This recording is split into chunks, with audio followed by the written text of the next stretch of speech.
What up? What up? I'm back. I'm back. How y'all doing? How y'all doing? I know I have been.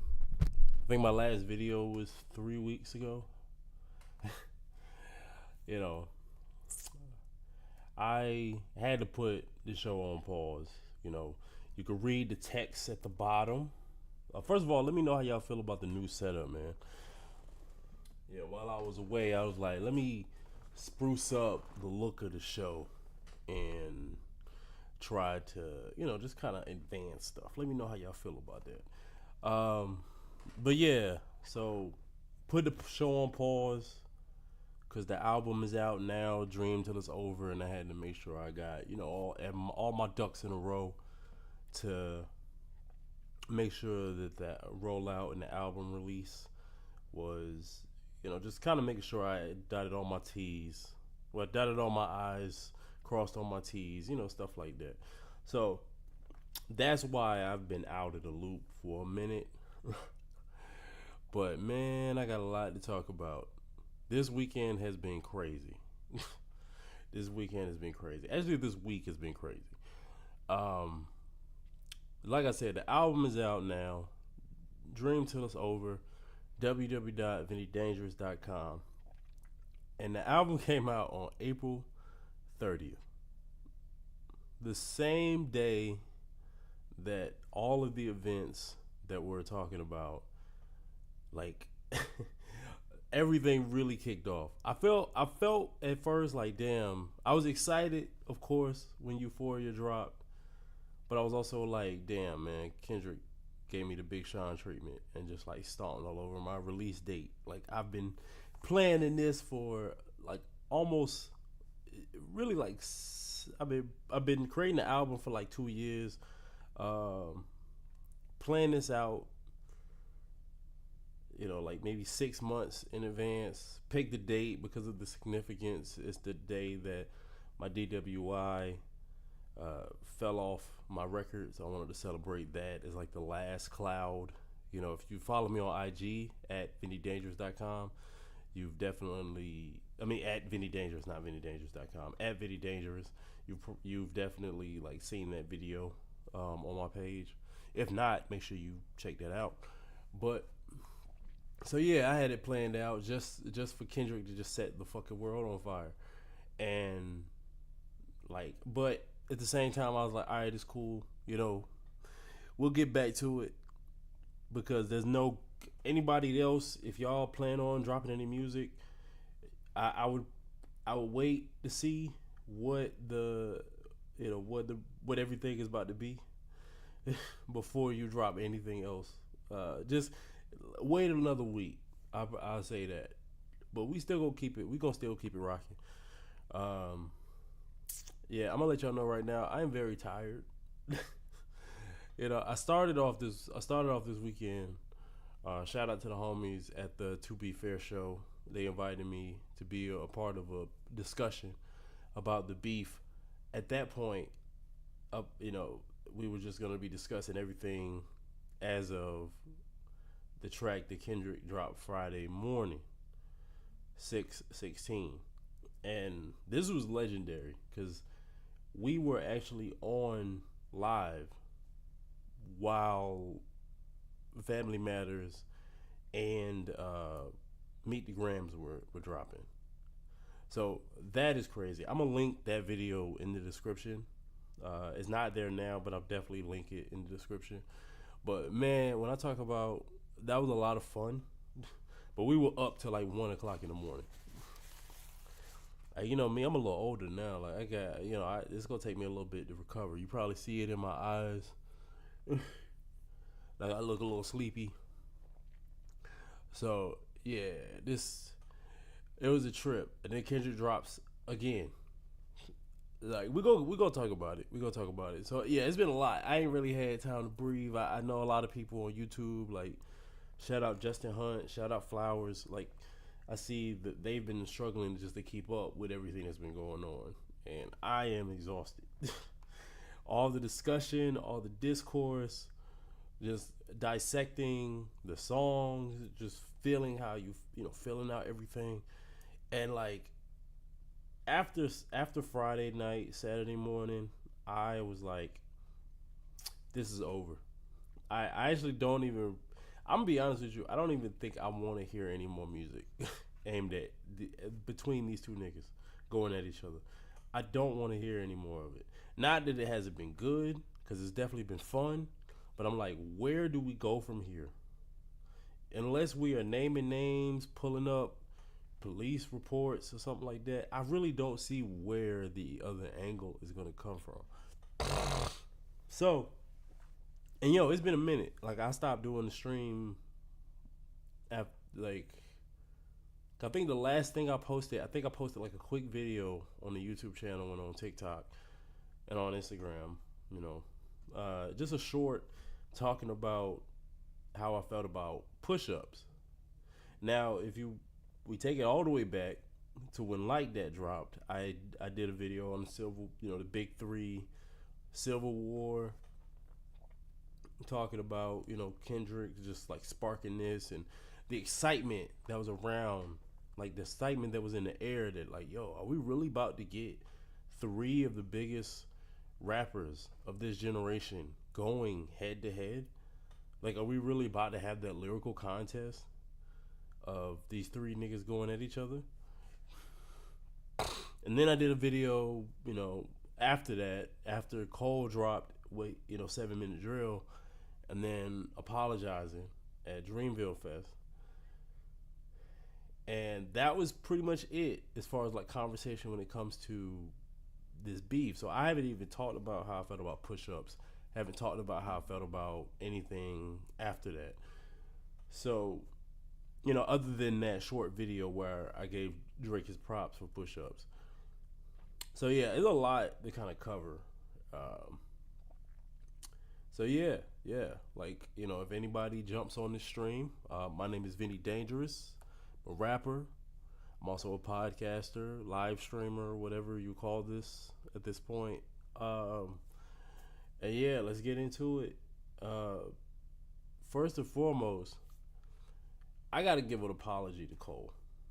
I actually, I was watching, the homies on the To Be Fair show, like right before I got on with y'all, and my homie Q said like he was feeling how I was feeling. It was basically like, why this apologizing thing is just so like one of the weakest, lamest things that I've ever seen when it comes to like rap battle. Like I wouldn't necessarily go that far. I know I was very upset. I think I was more upset at the discourse around it. Like people try 1 minute everybody was excited, but then Cole apologizes and all of a sudden everybody's like, oh well, rap competition is immature anyway. You niggas need to grow up. And I don't, and especially after the events of this weekend and how energized the culture has been, I stand on that. Like y'all kind of ebbing and flowing with the wind. I don't really fuck with that. But as far as Cole himself doing what he felt was right for him, judging by how these songs have progressively, in just a matter of days, has turned very toxic, very personal, very this ain't about the lyrics no more, was basically like I was like, yo Cole, get in the ring, this is just rap. And it is increasingly becoming apparent that this ain't just about rap. And because of how dirty it's gotten and how like allegations are being thrown left and right, how you know how much mudslinging and disrespect, there's no coming back from a lot of this, like that, like the allegations that have been thrown back and forth. There's no way any of y'all gonna be able to be cool after this. I'm gonna be real with you. So yeah, oh man. So yeah, like I definitely wanna say I apologize to Cole for that. I'm not gonna take the video down. We just gonna it's gonna be part of the timeline. as you know of the show and the progression of the situation. But I will apologize for my immediate reaction being so toxic, knowing what I know now. Like I actually think he might be the smartest one out of the situation. There might be a scenario where both Kendrick and Drake take each other out, and then Cole is just like the GOAT by default. And he was, he still has a talent to back it up, and he don't necessarily have to he don't necessarily have to even engage in the battle. That would be a crazy twist to all of this. Even the craziest, one of the craziest twists to all of this. So, I now that I got that out of the way, let me just tell you, you already seen the title of the video if you clicked on it. Yeah, I think this is over. That's why I said I really don't even think I want to hear any more music at this point. Like, unless Drake, which would make this video so obsolete, but unless Drake just decides to, like, if Drake somehow is able to turn this around, like, 'cause this weekend has been very brutal for him. To a certain level, I feel bad for him. Unless the allegations are true. But for a certain level at this moment, like, I feel bad for him, just because man, he been getting dog walked through the ever since Kendrick popped back out in with Euphoria. Like, a part of me do feel bad, but at the same time, I'm like, this is what you wanted. So it's hard for me to feel that bad about what's going on. But yeah, unless I really just don't see it at this point. I don't see the angle. I don't really see what Drake could do to salvage this right now, because at this point in time, Kendrick has been beating him at every angle. And in my original video when I first talked about this, I will admit I definitely had Kendrick winning this. I thought we were getting a triple threat: Drake, Cole, and Kendrick. Oh, hold on, I got a comment. Yeah, I had to rebuild everything, so I was so some of this stuff I might be adjusting on the fly, because yeah, my Streamlabs was being weird, but yeah, like, I thought we was getting a triple threat. I thought we was getting a triple threat, but I still had Kendrick going. I still had Kendrick winning this, and I ain't gonna lie, Drake definitely I really he did surprise me with push-ups. Push-ups was definitely a track that, like, caught me off guard. But if we really analyze it, he didn't say nothing that was too crazy to Kendrick. Like, and especially judging by how these songs have played out, a lot of the shots to Kendrick don't hit the same. It was a bunch of short jokes. It was stuff about maybe his contract, splits with, Top Dog, the line about the Swifties and Maroon 5. I thought was clever. I thought the flip from what's a Prince to a King flip off of the Michael Jackson bar from Like That. I thought that was dope. I was like, wow, that was impressive. And in comparison to the Like That verse, I thought it was it was definitely a way to balance it out. Like, it wasn't anything like knockout, wasn't nothing crazy. Like, the short jokes is kind of, it's just like whatever. But overall, like, in comparison to what was said on Like That, I thought, oh, this was a suitable response. Like, Drake has some skin in the game. He actually has a chance in my head. I was like, all right, I'll give him props. Then the internet game started, and I really feel like that was the first mistake Drake made. I know that's his MO. I know that's what Drake does, but you really can't do the internet thing with somebody that ain't on the internet. And somebody asking me about Alicia Keys or Ashanti. Yeah, I'm talking about Drake and Kendrick. I'm not talking about Ashanti. and Alicia Keys. That's not a conversation I'm having right now. But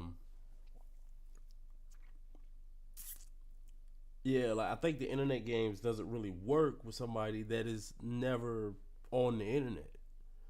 So to disc to like throw these memes like, and it felt like you had all these people in your pocket. You got academics, you got Twitter bots, you got all these people like, where's Kendrick? Where's Kendrick?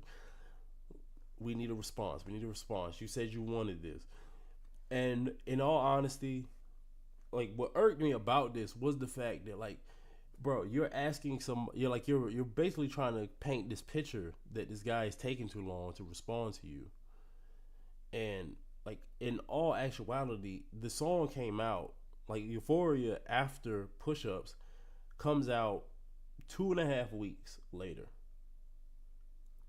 I don't even know if you even count when it was between. It's weird because the 1 minute it was officially dropped, but then it was also leaked like the weekend before. But however you slice it, it was 2.5 weeks. Drake took like almost 4 weeks to respond to Like That. So trying to paint this narrative like almost immediately after Push Ups drops, they're already painting a picture that Kendrick takes too long because Kendrick wasn't dropping music as frequently as Drake. And that's how he played the Meek thing. Like Meek was taking too long. I don't like that. I already don't like the whole idea that somebody's taking too long. Like for one, we do live in this new age, this internet age where everything is quick. But most of the time, if it's quick, that means it's not good. When it's quick, it may be funny, it may have its moment, but for the most part, it doesn't last. Like I prefer when people take their time. I just talked about this at the beginning of this video. My album I took 2 years to make because I wanted to make sure it was right. I wanted to make sure that it was the best possible product that it could be.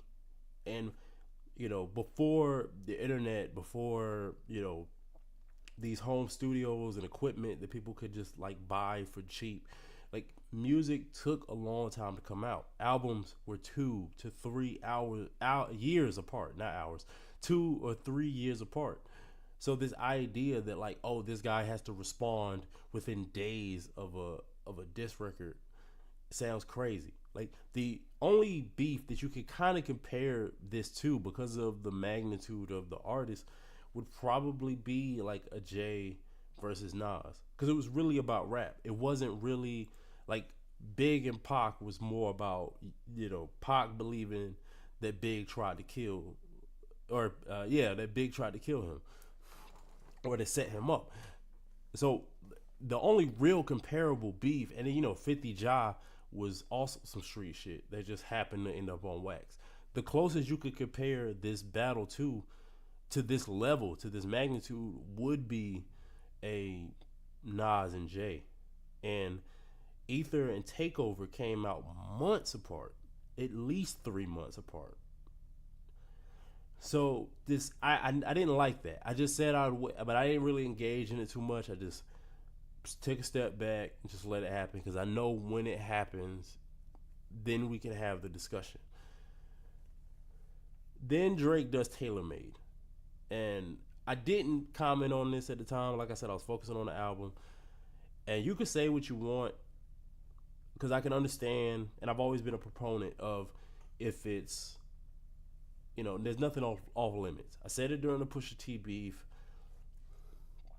There's been way more disrespectful bars thrown at people, like crazy shit, during like URL battles. The battles that I just mentioned were scathing. There were a lot of like, I be Big and Pac. It was, you claim to be a player, but I fucked your wife. Like that kind of shit just happens in rap. And most of the time, the only rule is that kids are off limits. But obviously, that line was crossed in this battle. But we'll get to that. But I just didn't like the AI shit. Outside of because it really ain't even got nothing to do with Kendrick. It's more about Pac. Pac's not here. Pac can't speak on this, and his legacy and his image and his likeness is being used in a battle. not only disrespects the guy you're battling, but it's also disrespecting his fans. It's also disrespecting, the other people, like, friends, family, like people that are in charge of his legacy, like at the estate. Like, just this is I could not be a fan of Kendrick Lamar, but be upset about this because I'm a fan of Pac. That's how I felt about it. And people try to compare it to the Nipsey thing. At least it was in tribute to Nipsey. I'm not a fan of AI at all, but I can say that at least that was in tribute to Nipsey and not being weaponized, or not Nipsey's not being used as a weapon against somebody else. I don't like that. So that's how I personally felt about that situation. I didn't really make a big stink of it. It was more about, and another thing is just being an artist, and then this idea of that's been, this narrative about AI removing real artists from the craft, and then just AI doing what we do. And fans, it's like you don't have a connection to it, but like these corporations and shit don't give a fuck about that. We've seen it with when they moved from the streaming, like when they moved, from CDs to streaming, they didn't care about how it affected the bottom line when it comes to artists and getting their cut. So I wouldn't put it past record labels and corporations, even if it doesn't have the positive effect that it had, that they're hoping for. So yeah, so on so many levels, I didn't like Taylor Made, but it's part of this narrative. It's creating this image that, like, Drake is on Kendrick's ass. So I get it. I get it as a tactic, and then all the memes, and you got academics online like counting down every day that Kendrick doesn't drop. And, I'm engaging a little bit, but I'm minding my business. I got this album to roll out, and then Euphoria drops on April 30th, and that's where shit really kicks into gear. And when I say that Kendrick's winning this, it really started there for me. Like, I've tried to be unbiased. Like, I said it before. I'm a fan of all three. I probably prefer Kendrick over Cole and Drake, but I was still waiting to see what everybody did. I think after Cole dropped out, and then the Taylor Made thing happened, I think I became biased. I would be honest. But I was still, I'm still willing to, let it be known if Kendrick takes the L, then of course I'm not signed to PG Lang. I'm not signed to OVO or Dreamville, so I don't have any like vested interest in this shit other than just being a fan of music. So I became biased. The Taylor Made shit just really, I went from being neutral to Team Kendrick at that point. But then, so when Euphoria happened, like listening to it, that like fuck a diss. Just listening to it as rapping, that's probably some of the best rapping I've heard from him or almost anybody for a long time. Like, there was so much about that song that made it so repeatable for me. Like, there's the witty bars, there's the funny bars, there's the stuff that is like breadcrumbs that would become more impactful as the weekend would carry on. Like, there's these layers that you gotta analyze and push back. Like, it's, and he was doing that this whole weekend, but starting right there, I just knew that we were in for something special at that point. And there were some criticisms. I'm gonna be real with you. A lot of that stuff I didn't understand. Like, I'm willing to hear people out. I'm willing to like listen to what people got to say. But like, I'm hearing this song and I'm hearing how this is like a dissection, and it would get worse. But this was just like the beginning of it as far as the content was concerned. And I'm listening to people's feedback when they're hearing the song, and they're talking about how this stuff was stuff we already knew, right? you know, the cease and desist thing, Drake being biracial is weird. He say the N word. Like there was a whole lot of discourse about that.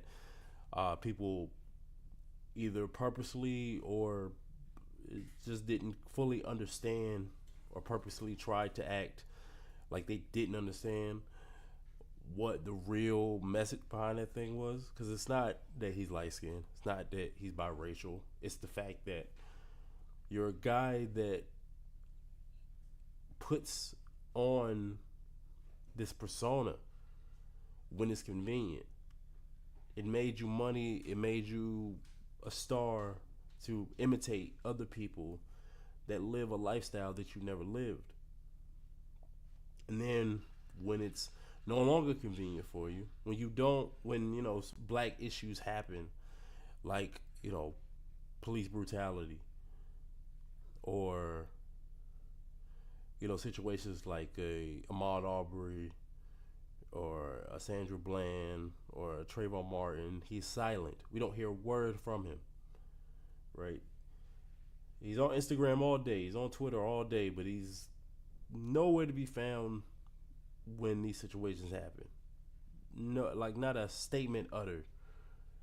Like I think even when everybody during 2020 was protesting because of George Floyd, I think that was the one time I remember him saying something. It was either then or Mike Brown. I might be confusing it, but he put out a statement about it. Now I'm not necessarily saying that he got to write a song about it, but I just thought it was pretty telling that because it was such a big thing, and his silence would have definitely been magnified. That's when he spoke up. Any other time, any other artist, big or small, some artists, not even black, not even in hip hop, not even, they're making pop music, they're making country music. They've spoken out on certain situations while he has stayed silent. A lot of his collaborators, a lot of his colleagues spoke out during those situations and he's been silent. And a lot of the times it just feels like he is putting on a costume. Like I am a big fan of older Drake. Like when Drake first came out, a lot of people were very critical of him.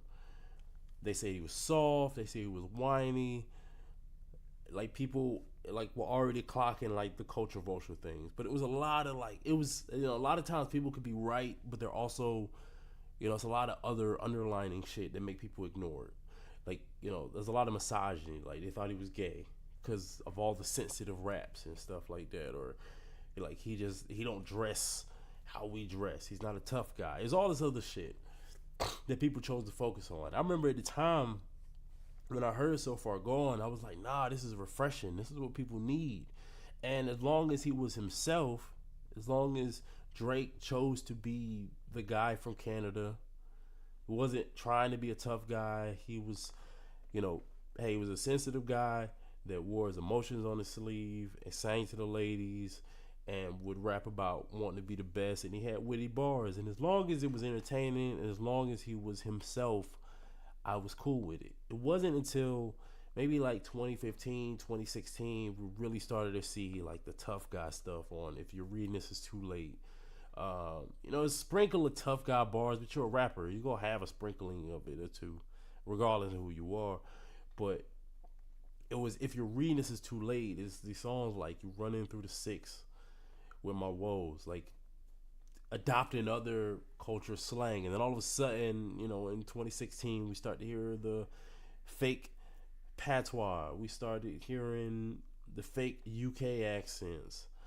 Like, it was a lot of stuff that started to feel a little weird for me. And then sometimes the songs would still hit, but it would be that little inkling of like something about this don't feel right for me.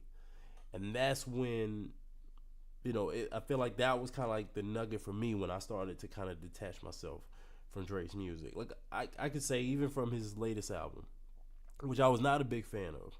I've not been a big fan of a lot of his last few albums this decade. And I would still find those songs like on For All the Dogs, like To Draw Picasso. That's one of my, like, I still go back and listen to that song from time to time.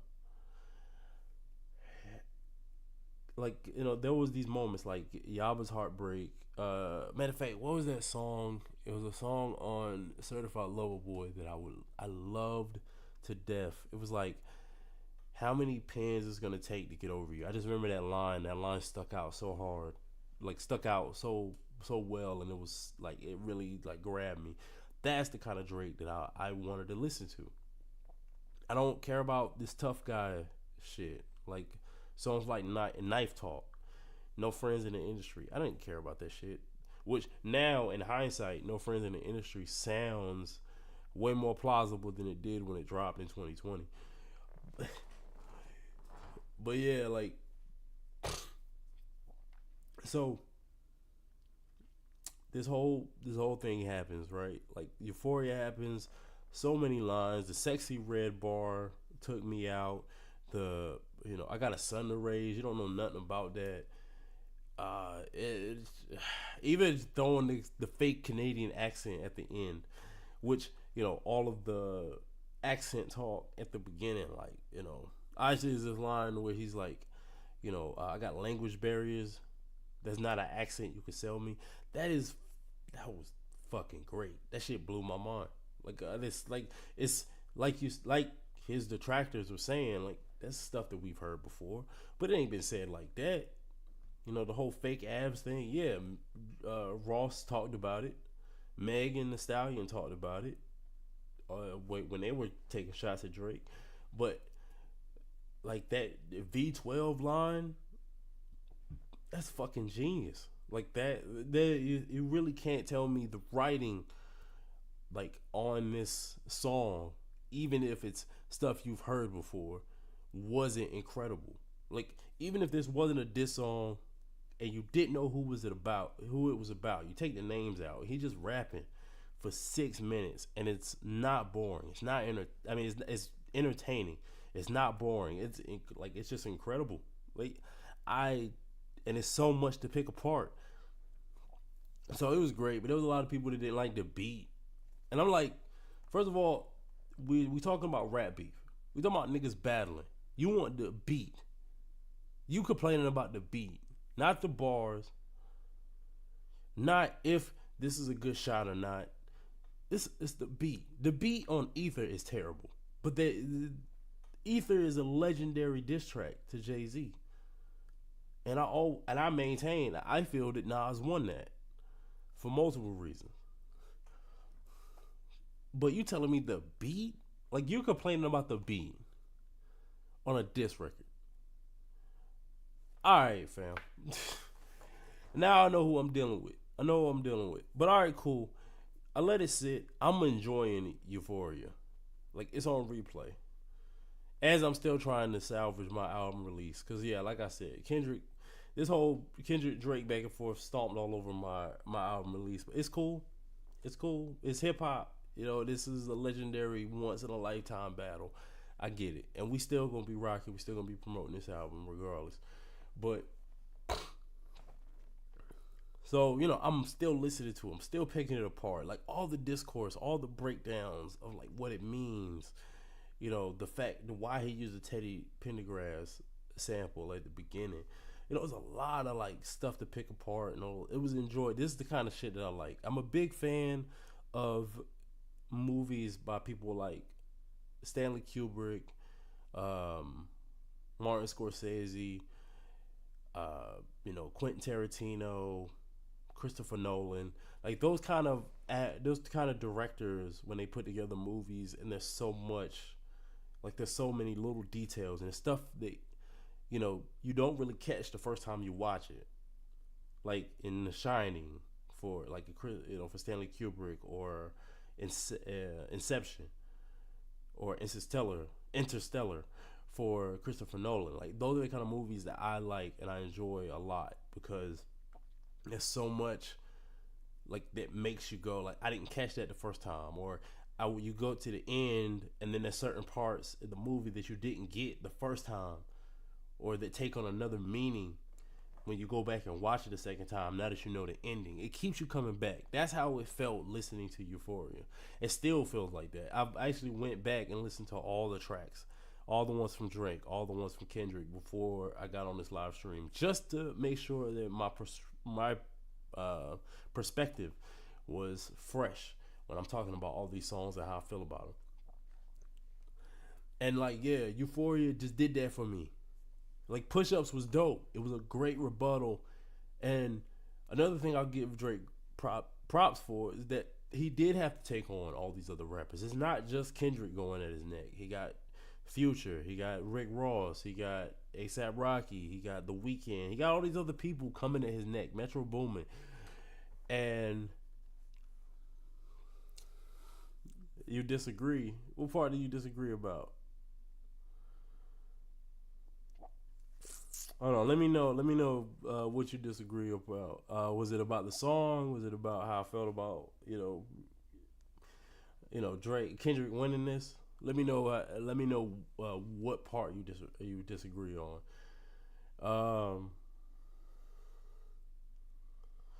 If this was a rap battle format, it would be Kendrick 2-1. Yeah, yeah. No, I definitely agree. Cause like I said, like Push Ups was a dope response to like that. But Euphoria was on a whole nother level, right? But all right, cool. You don't like Euphoria. You said it wasn't enough. You said it like, especially because people were still running with this narrative that uh, Kendrick was taking too long. And not only do I not agree, I don't know. I'm a patient guy. Like, I don't sit around waiting on these guys to drop as frequently. Well, let's just say you asked him to come outside. He came outside this weekend, man. Because after Euphoria drops, I'm dissecting that for a couple days. We get 616 in LA. Multiple reasons why this song ain't even really about the lyrics as much. But it does kind of play into the rest of how the weekend plays it out. But let's just start off with the fact that he used a timestamp. And 616, can't necessarily say I know if all these people, of all these meanings, because the internet's gonna throw out like all these crazy theories, which some people were annoyed by. I don't know why, but I think it's dope. I think it's dope that people are thinking about lyrics like this and like thinking about songs and the meaning behind the songs and stuff like that. And then, like, so the fact that there's so many different meanings that this could be, like 616 is Father's Day this year. 616 was at 6:16 a.m. was the start of the O.J. Simpson trial, where he would eventually get off. And there's a glove on the front of the cover. O.J. was acquitted for killing a white woman. Kendrick saying that he's killing a white woman. 6:16 is also the premiere date for Euphoria. Euphoria was used as a title because Drake was a producer on the show, and there's a lot of stuff we gonna get into about why that's important. There's just so many different meanings behind it. So even before I press play, there's already so much to analyze by the fact that the biggest disrespectful thing, or at least the most obvious, is the fact that he took the timestamp. Like, he took a timestamp from Drake, which, there was a rumor going around. I'm not too sure if it was true, but there was a rumor that the diss song was originally going to be called 6 a.m. in LA. And Kendrick got ahead of it. And that's the thing about this too. And that's another thing that makes this battle, to me, feel like it's over. And Kendrick has already won this. Because when I think about it, I think about how not only the music, but just the execution of how everything has been done. Like, how the songs were released. How, like how Kendrick basically beat Drake at his own game in a lot of different ways. He out-trolled him in a lot of respects. Like, just think about this for a second. Like, the perspective of Drake being online and dropping memes and, like having people like academics and uh, I think Elliot Wilson and all these other people like constantly, like basically taunting Kendrick on his behalf, like haunting Kendrick on his behalf. Where you at? Like, what's taking you so long? I thought this is what you wanted. This is the smoke you asked for. And then Kendrick just drops the link. He just drops the link on Twitter. Like, you go on his Twitter page right now. It's just the links to each of the songs, like the YouTube links. Like, there's no there's no antics. There's no crazy thing. He's never even spoken about any of this stuff outside of the music. Like, the perception of that itself is already like working in Kendrick's favor. And then I'm gonna circle back to that in a second. So I hear the song. The biggest takeaway from that 616 in LA, I probably would say, other than the production, that might be my weakest song to me. That might be the weakest song to me. Not that it's not good. It's just, after everything that happened on Euphoria, this one is a follow up.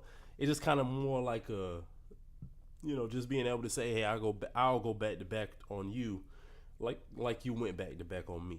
A perception that Drake created with that beef with Meek, right? But the biggest takeaway was that, the whole "Have you ever thought that OVO was working for me?" line, and that would play a part in what happened later in the day. Hey, yo, it is crazy. I talked about it at the beginning. I see some people have joined. I was actually on a live stream on another show called the To Be Fair Show. And as we're discussing the battle up until this point with 616 in LA, literally while we're live, Family Matters drops. And 30 minutes after that, I swore it was 6 minutes, but let's say 30 minutes. 30 minutes after Family Matters drops, Meet the Grams drops. And we lost our fucking minds. It was like, what? Like, I mean, we knew it was coming. We knew at least Drake was coming. Like, we're coming with something. Because it was rumblings. Academics was very active. And then it drops. And we're like, oh. So I'm responding to it. Matter of fact, if you in the chat right now, let me know how you felt about Family Matters first. Because I want to get a consensus on how people felt when it dropped. Oh,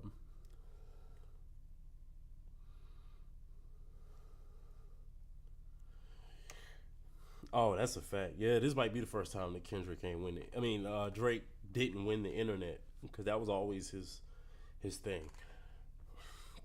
It backfired spectacularly on him this time. So yeah, Family Matters, right? I did not like it. I did not like it, and I'll tell you why. First of all, production was dope, of course. Like, the beats were dope. Like, the first one is it's a 3 beat switch. First one, you can take it or leave it. Like, it's not bad, but in the context of a battle, it just don't really hit with me. It's the second and the third, especially the third one. The third one was really good. I was not like, I was feeling those. I was feeling, how he was rapping, especially on the UK, drill type of track. And I like the fact that he didn't use the accent. That would have been terrible. Like, and then it kind of like makes me go, damn, Drake, you really didn't have to put on the accent to rap on the UK track. Because your normal voice, it actually sounded pretty dope. But so I'm listening to Kendrick. I mean, I'm listening to the verse though, and I and that's another thing about Euphoria. A lot of what Drake said on Family Matters was already talked about on Euphoria. At the very beginning of Euphoria, he says, making up lies because you heard Mr. Morale. Now, there's like this one line in Push Ups. It's the I stay with bodyguards like Whitney. Now, at first, I didn't catch it, but there was a lot of people that were saying that it was a bar aimed at Kendrick's wife, alluding that she might have cheated on him. Now, and like, it's really hard. Like, now that I know what the full context of what he was trying to imply on this song, it doesn't hit the same. Like, shout out to the homie Cam. Like, during the live stream, he said a lot of what Drake said on Family Matters when it came to Kendrick was a lot of I heard.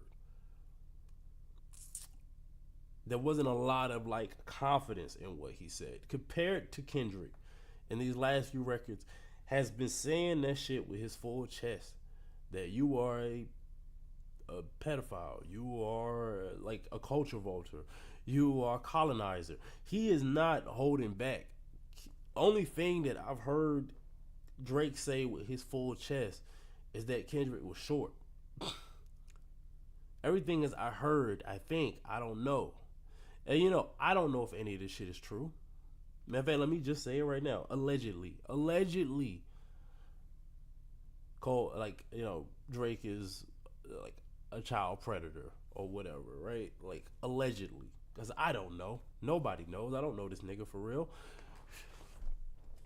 But it's the fact that Kendrick is saying it with his full chest. And Drake is like, I think, I heard.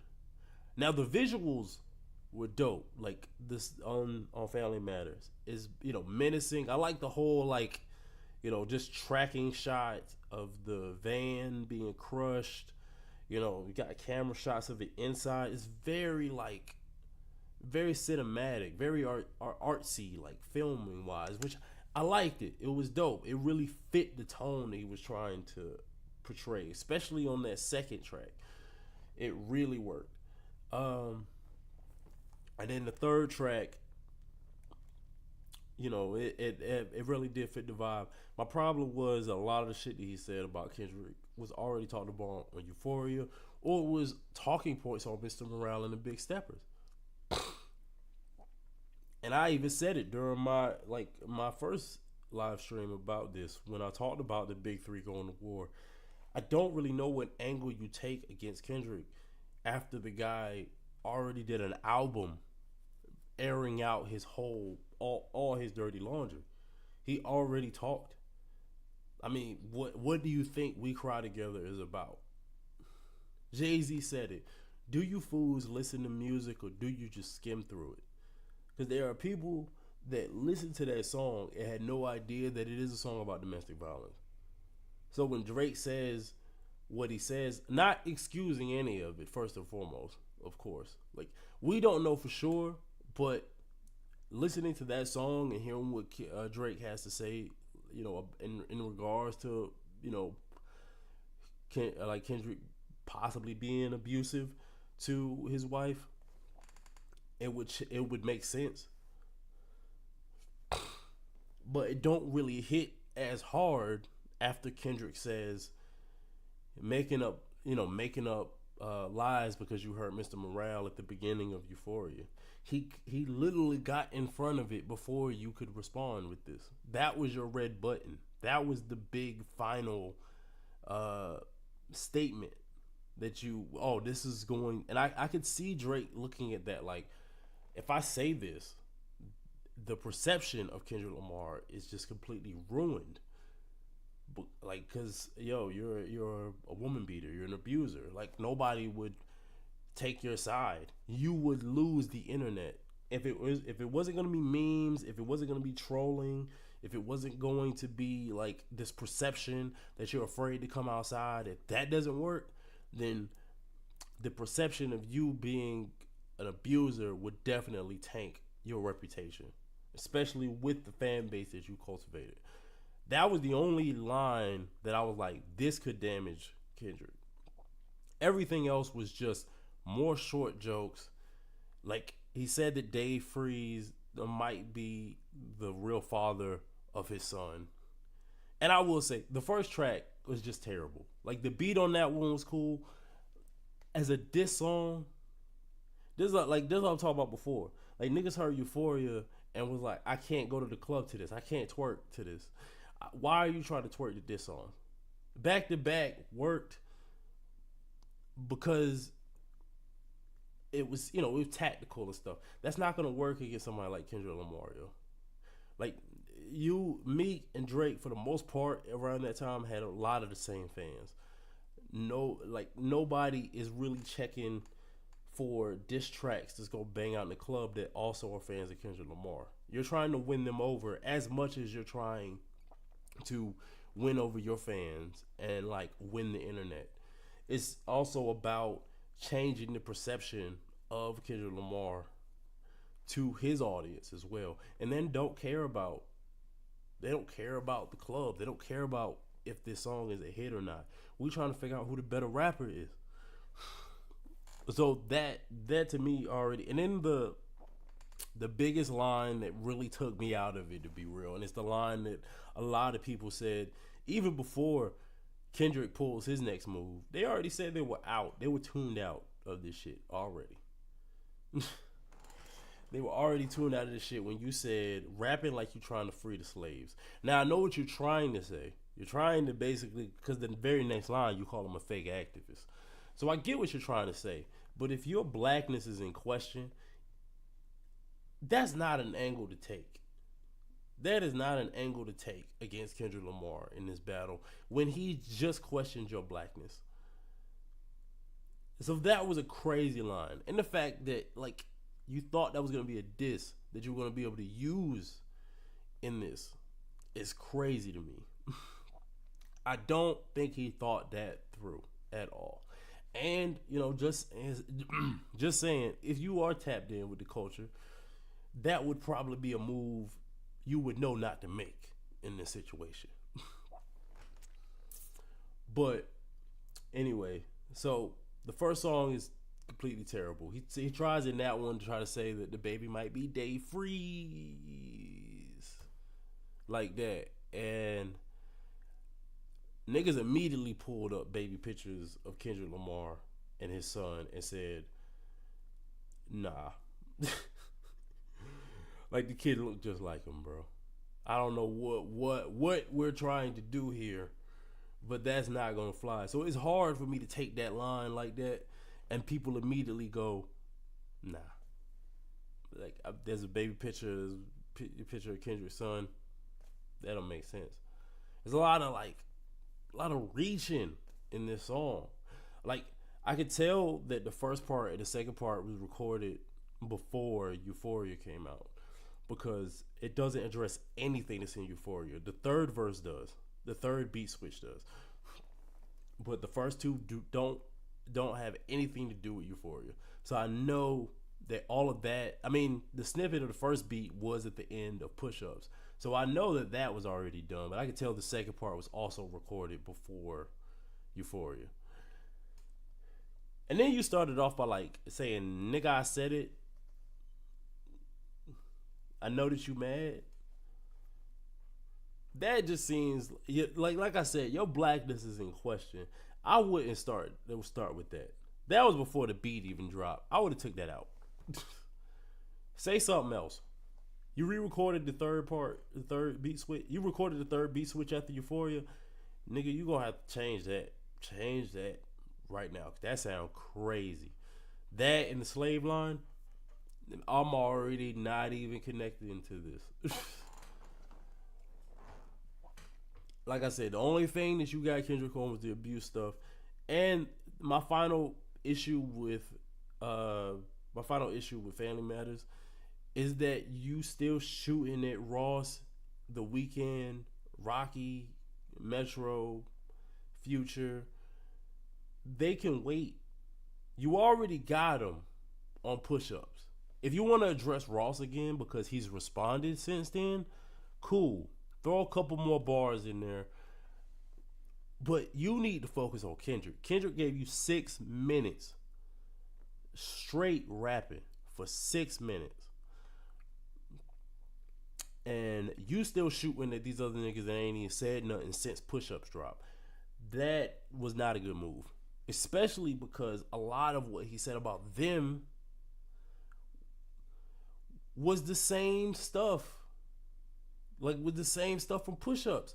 You saying that the Weeknd's manager is a coked out dude spending up all the Weeknd's money. You already said that on push-ups. We don't need that on Family Matters. You're saying that the Weeknd might be gay because his music is played where there's people with more pride. Okay? First of all, I don't care. Second, you already said that. You said that he's buying niggas chains or buying niggas things that you would, buy like women on push-ups. We already heard that. Why are we rehashing that? The Rocky line is crazy. You telling him to just shut up and go make more babies with Rihanna. Your dream girl that he's with, that don't hit the same. I honestly thought Rocky didn't even have to respond. Didn't even have to drop a verse. He did drop one on Cuddy's album, but then he also dropped another verse on this We Still Don't Trust You album. And I was like, Rocky, bro, you already beating this man because you're starting a family, or you have a family with the woman that curved him on stage. The one that he professed his love to in his grand gesture on stage when he was presenting an award to her, and she curved that nigga and still ended up with Rocky. Bro, you won. You don't have to say nothing else. It's over for him. He's still hurting because he still sent shots to her on For All the Dogs. So yeah, focus on Kendrick. I don't want to hear about these other niggas. Focus on Kendrick. Kendrick is who is shooting at you and who has the biggest threat to you. He is the biggest threat to you.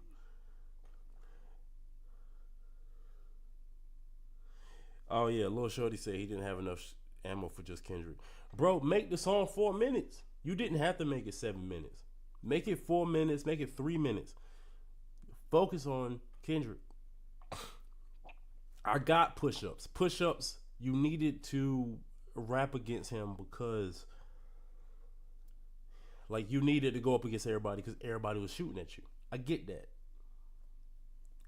But now it's you and Kendrick. Focus on Kendrick. Don't shoot at these other niggas. So yeah, I saw a lot of people that's like, yo, this is the best one. I don't understand. If you like the beats better, cool. If you like some of the rhymes better, cool. You may not have been liking Kendrick's production. You may have not been liking like the stuff that he's been saying. A lot of niggas showing how stupid they are. I've heard some. We ain't trying to like think about lyrics. And I was just like, this is the kind of niggas we talking to.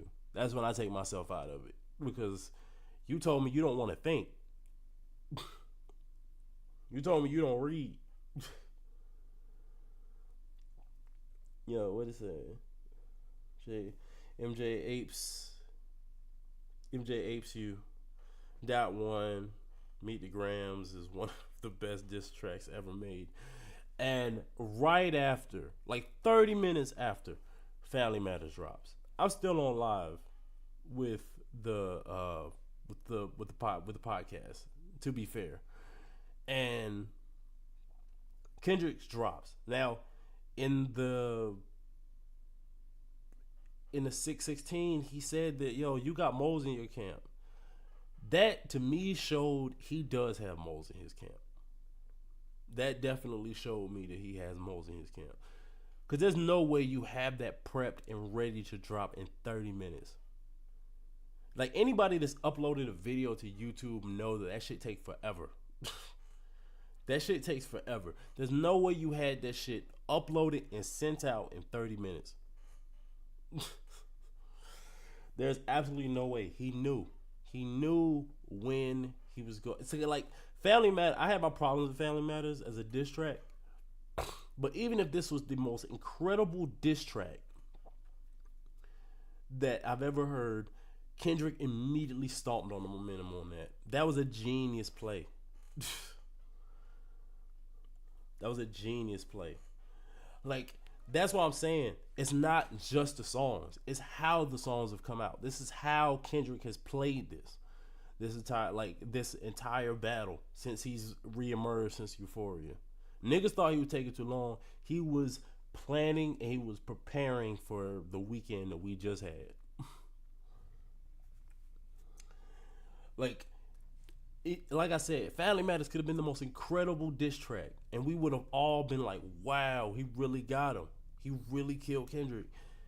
Kendrick immediately stomps on that momentum by dropping immediately after, 30 minutes after. Don't even get a whole hour for people to say, "Oh my God, this Drake thing is so incredible." Niggas stomped on that shit immediately, and yo, like you said, this is one of the greatest diss tracks I've ever heard in my entire life, yo. Not even on some hyperbole shit. When I tell you that this is one of the greatest diss tracks I've ever heard, like it's what it was. I compared it to the horror movie that is so scary. I could really only watch. I could only listen to it one time. I've listened to it again since then, but when I tell you the mood changed when we went from listening to Family Matters, because when we were on the pod, for the most part, everybody kind of said the same thing I said about Family Matters, and they just wasn't. They were kind of underwhelmed.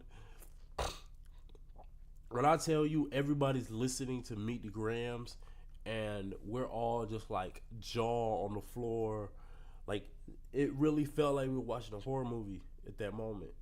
Like we were at that point. First of all, the cover art. The cover art is basically a picture from inside Drake's house with his belongings all spread out.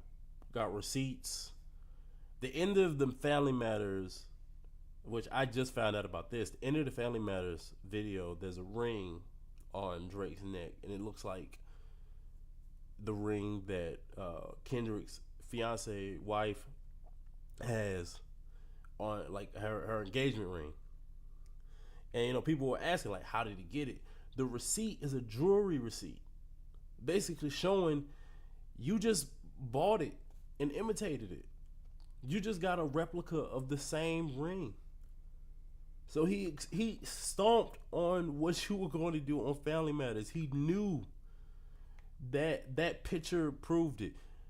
And like when I tell you, him basically having the most disrespectful therapy session that I've ever heard, like walking down his family one by one.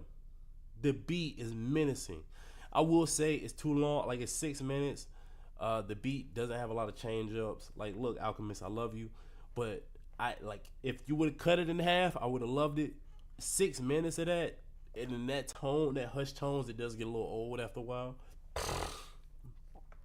But at the same time, fuck all that, because I am here for the lyrics, and just the first line is dear, like you. The first line is, "Dear Adonis, I'm sorry this man is your father."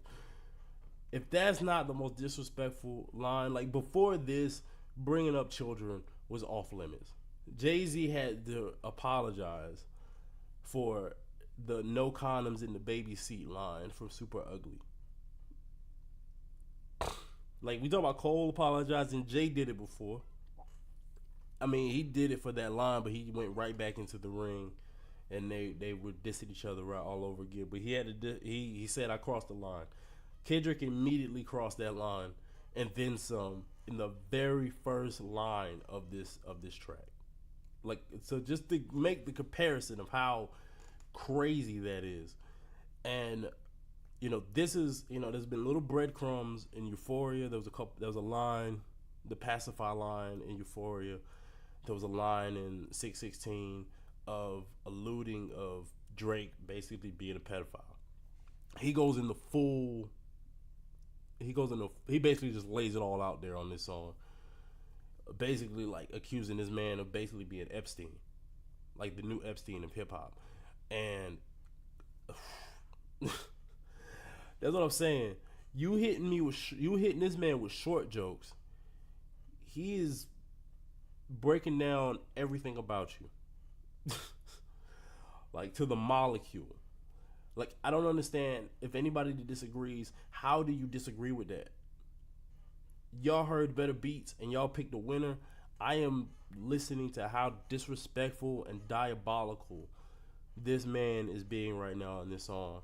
And first of all, I'm already uncomfortable. Like, just as a man, I'm thinking about the fact that this picture is coming from inside my house. You infiltrated my safe haven. This is where your kid sleeps, apparently.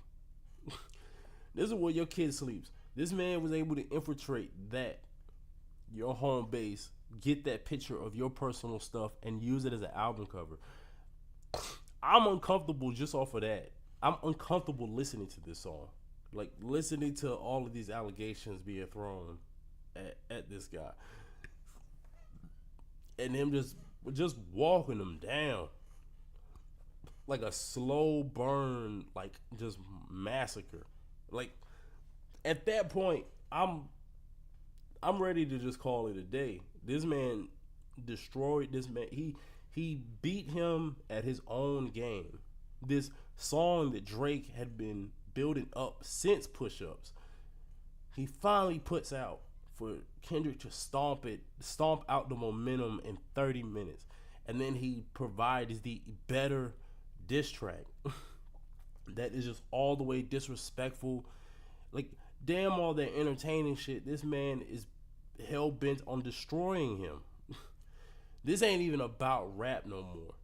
This is about a guy, two people that hate each other, and I think one person just hates the other one and what they represent more than the other.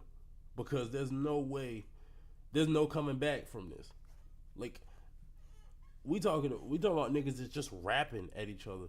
These guys, there's no handshakes, there's no sit down, there's no like piecing it up after this. There have been crazy threats, and then there's been you addressing my son at the very beginning of the song. You alleging I have more children, not just a secret daughter, but other alleged baby mamas and secret children that you're trying to hide away from the world. And yeah, man, it was yeah. Yeah, famous kids, you said it, man. Like, that nigga went villain mode. Like, he went horror villain mode. Like, people talking about calling him an anime villain. No, this nigga was this is like Psycho. Like Patrick Bateman in Psycho. This was like anybody's ever seen the Invisible Man movie that came out like in like 2017 or something, I think. Just like somebody like psychologically breaking you down before they take you out. That's the kind of shit. Like Hereditary, actually, that's another thing. Because that's probably one of the most uncomfortable movie watching experiences I've ever had. And I like horror movies and stuff. But that was probably the most uncomfortable. That's one of the very few times I've been uncomfortable listening to a song. Like, that's how crazy it was. So that song drops. I'm already ready to call it a day. Like, at this point, Kendrick has out-rapped him because there's no way you can listen. Like, the best rapping that we got from Drake was Push Ups, and he easily surpassed him on Euphoria. It's debatable with Like That. It's not debatable with Euphoria. He beat him on the internet. He's a meme now. Like, Drake is just being walked for filth right now. His even academics has turned on him. I saw a video not too long ago where I think it's a clip from Academics live stream. Yeah, I like I said, I had to rebuild a lot of this shit. That's why I started changing it, and I don't have my share screen scene built, so I ain't been pulling up nothing. But yeah, like basically he's talking to Joe Budden on his live stream, and they're basically trying to figure out an out for this nigga because they know it's over. Like, the people with you are saying it's over with.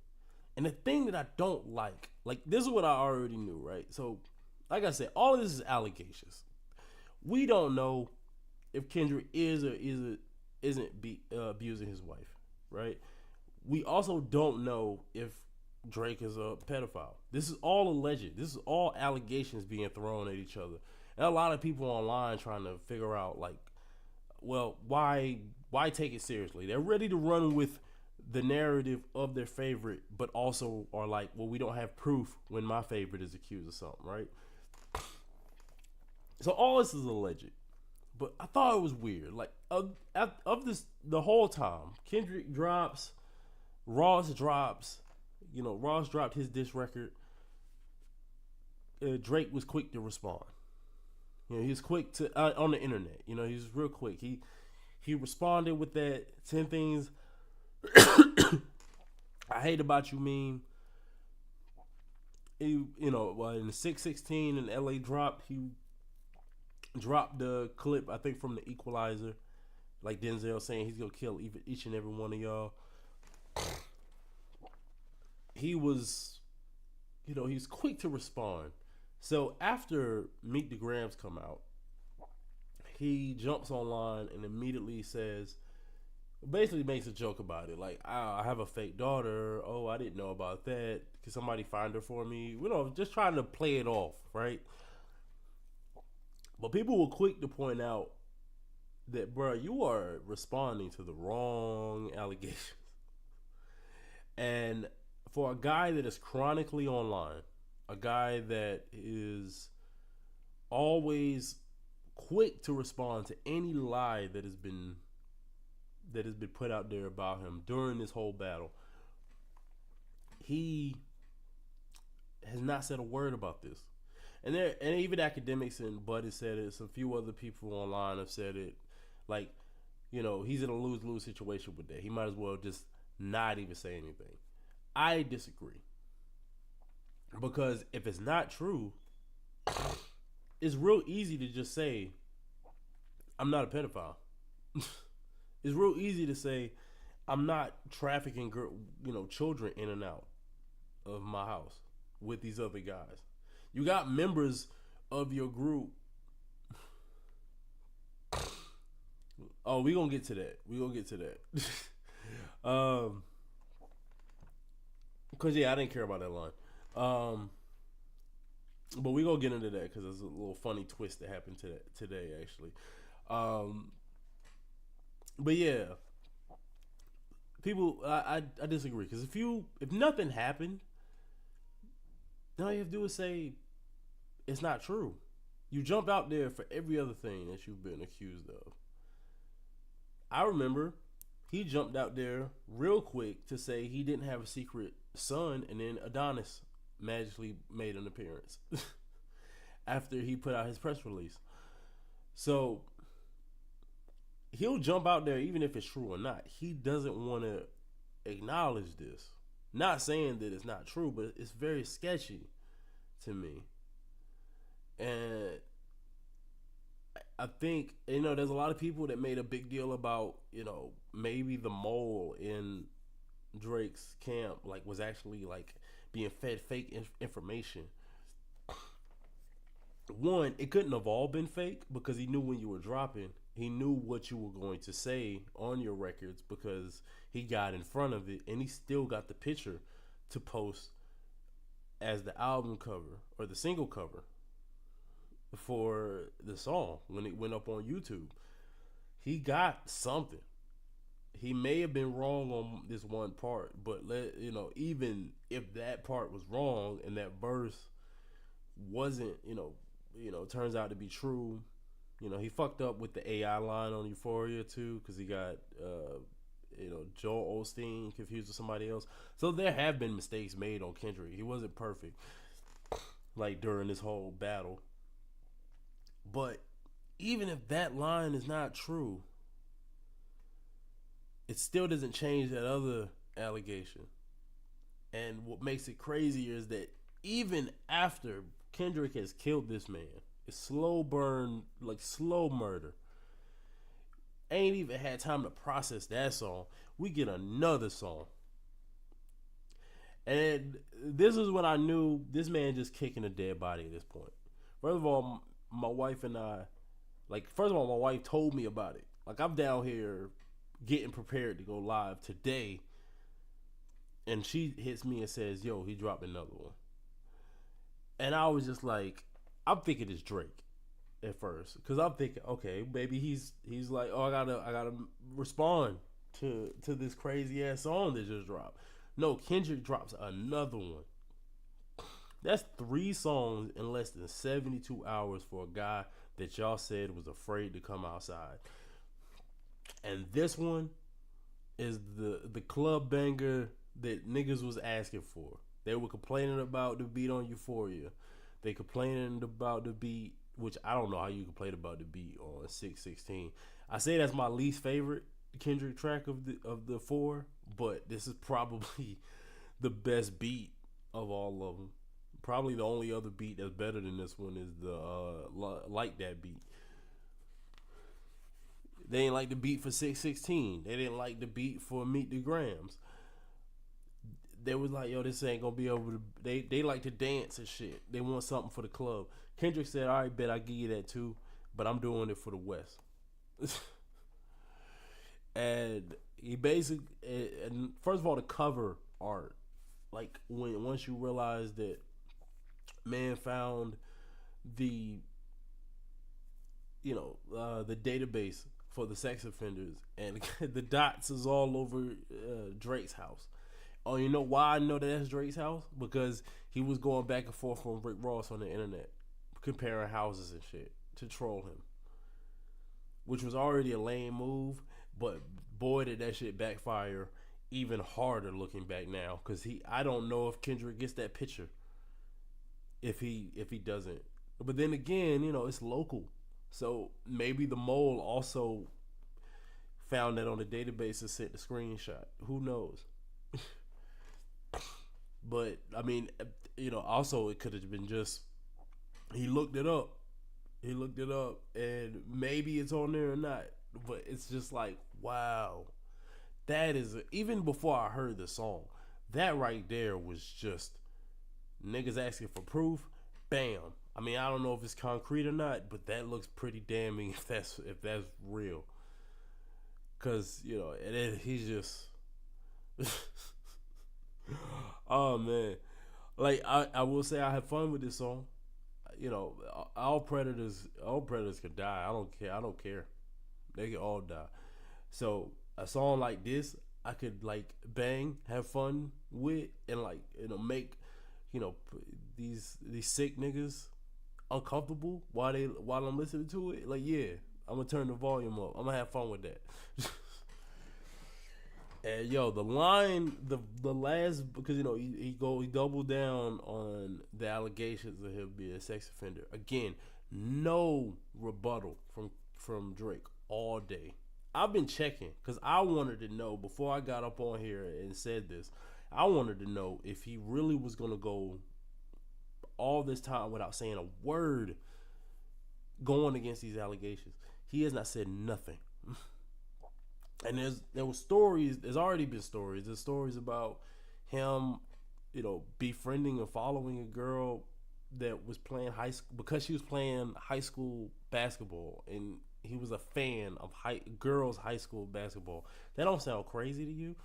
The Millie Bobby Brown stuff, that was like the first thing, and I remember him having this kind of line on For All the Dogs where he said it, but he don't address it. Like, niggas talk about some Millie Bobby, like, but he made it more like niggas just talking. Nigga, no, like, she said it, and it's weird. She said that y'all be texting, and she talks to you about boys. That's crazy coming from a 37-year-old man, and that girl was 14 at the time. That's crazy. And we're not going to get a word from it. And Kendrick has literally said something about it. He alluded to it on the first 2 tracks. He's doubled down on it on the last 2. And you ain't said a word about that. You'll jump out in front of everything else. The I hate you line, the fake daughter stuff that you're debunking. You'll jump out in front of all that, but you're not jumping out in front of it. That's a very telling line to me. That's a very telling situation to me. But yeah, he basically just you know taught he naming his associates around him. Like Baca apparently got a crazy case. Some people say it's just because of prostitution. Other people saying that it is assault with a minor. It's a lot of conflicting information out here, but it don't look good. It don't look good. And yeah, man. And like from what I've been seeing, like people that I follow or like people that I know out there in the West, they saying that that's like uniting the city. It's looking bad. I like I said, I don't really know if Drake should it could even come back from this, right? And then to double down on it, because my homie in the chat mentioned, he told Metro to shut up and make some drums. Well, Metro did just that.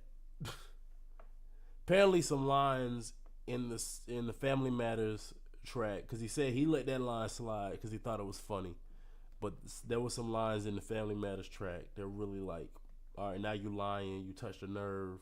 So he decided to make a beat sampling I think it's the AI generated like BBL Drizzy track. That's like the soulful joint. He sampled it, turned it into a beat, and gave it out. And now we got 17-year-olds on the internet dissing Drake as part of a contest with Metro Boomin. So now, not only do you got Kendrick on your neck dropping 3 songs in less than 72 hours, you also got kids just all over the internet having fun dissing you. You told that nigga to shut up and make some drums, and he did that, and now it's looking even worse for you. That's what I'm saying. It's looking real bad, man. Like, from what I can tell, a lot of this is spurred on by a lot of like shaky moves Drake has been making in the industry.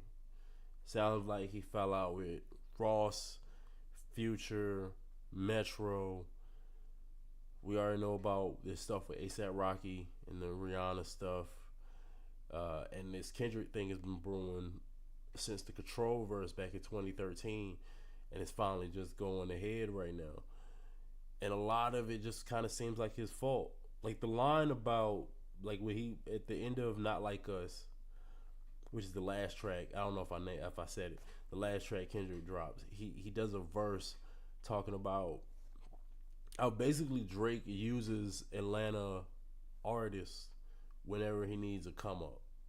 Like and it sounds at the time like it's like, oh, that sounds like just industry shit. Like somebody's hot, like a new artist comes along, they're hot, they got some momentum, and all of a sudden they're doing features with everybody, right? Lil Baby was like that. Like at one point, when Lil Baby was at his peak, everybody's doing songs with Lil Baby. 21 Savage is on a roll. Everybody doing features with 21 Savage, like featuring on their singles, on their songs. It's just kind of like everybody gets their turn, but it just seems a little opportunistic with Drake, just because it always comes at a certain point in time, right? When he said, "Yo, you needed Future when you couldn't get the clubs." Like it looks a little crazy because Drake was a certain type of artist, and I was trying to think like what kind of club records did Kendrick have? I mean, did Drake have before linking up with Future? And I really can't think of any. Now, to be fair, a lot of them use Drake. Like Drake helped a lot of them get their first number one records. So I'm not gonna sit here and act like it wasn't a two-way street. Like it wasn't just Drake using them, because they also use Drake. But it's just really, I don't know. I just kind of feel like my theory was in the beginning that a lot of these people are upset because a lot of the artists are older artists, or like they've been in the game for a minute. They're not the hot new toy, right? And my idea was that maybe Drake just basically told them, "I don't need y'all anymore."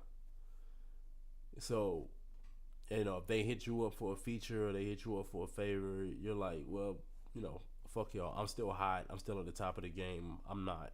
Y'all not, right?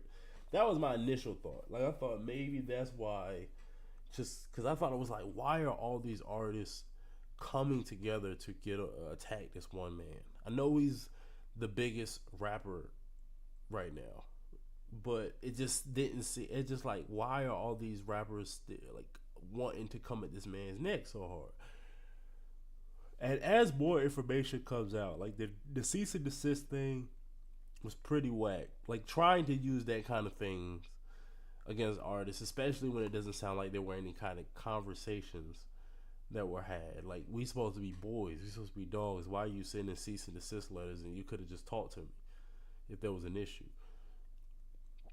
There's also some rumors about him doing some backdoor deals with their contract and basically getting a slice of their money because of the labels that they're signed to. Because Drake is really tight with UMG's president, Leo. Not Leo Cohen. I think his name is Lucien. Like, I wasn't really feeling Kanye jumping on like that remix, but that him naming Lucien really, like, okay, kind of puts a face to, I guess, the person behind Drake that could be the cause of all this. Like, I don't know for sure, but that was just kind of the theory that was floated around online. I think Joe Budden and on the Joe Budden podcast talked about it too. And that would also be a very valid reason for all these people to jump him. But I think the whole idea of Drake being this inauthentic guy and using the culture and never really giving back to the culture kind of made it, like, I guess, like, all of these people feel used for maybe more than just music. There may be some personal things. Like, women always seem to pop up when it comes to Drake. Like, I think Ross didn't really start beefing with Drake. Even when he appeared on Metro Boomin's album, I don't think him and Drake had a problem. But Drake took it personal because he was featured on there. Unfollowed him or something. There's a guy on TikTok that, like, broke it down. I'm not too sure if it's 100%, but he did talk about how like, even with the French stuff, Ross was neutral at the time. But then this man decides, because he knows that he's on Metro and Future's album, he decides to invite his ex-girl to his concert. It's kind of like a way to get at Ross. And that's when Ross, all right, nah, fuck that nigga, I'm joining in. So it's always women, and it just sounds like a lot of backdoor stuff, like learning, which is apparently something that Wayne has talked about before, and there was interview clips, and people even talk about the song "How to Love" or "How to Hate" or something like that. That he has where he addresses this. But finding out in Kendrick's song "Not Like Us" that Drake slept with Wayne's girl, like Wayne, the guy that mentored him when he was a rapper that nobody else was really giving a look to at the industry. Like, he was Wheelchair Jimmy. He was, this Canadian half-white Jewish nerd, basically. Like, nobody else was taking him seriously. Wayne took him under his wing and was able to help him become the star he is right now. Wayne goes to jail. Drake sleeps with his girl. I have no words for that level of disrespect. Like I say, like, this is the thing that trips me out, is that even the people that are staunchly defending Drake to the end of the earth, if these allegations are not true, there's no fake kids, there's no sex trafficking ring or pedophilia going on, none of the more egregious stuff that is going on, right? If none of that is true, but this other stuff is just violating and the way he is, it's hard for me to respect a guy that has basically no code of ethics. Like, these supposed to be your boys. You're still running around like you don't understand why these people feel this way. But if all of that shit is true and you messing around with all these people with women behind their back, I can understand why everybody and their mama is jumping on you or sending these cease and desist letters for whatever reason. Like, I think the Metro thing, I mean, as far as, I remember an interview that Metro did, where it felt like Metro, this whole thing with Metro started because on Heroes and Villains, Drake really wanted to be on a particular song, and Metro was like, nah, the song is already done, like how it is. And then Drake apparently pulled his verse from the album, like whatever the actual song he was supposed to be featured on. He pulled his verse, and he was like sending these little subliminal shots to. Huh? I think there's a drop. There's a drop. I think Drake dropped something. I just opened Instagram. Yeah, 8 minutes ago. Oh shit. Okay, so apparently we're getting breaking news. Drake dropped something.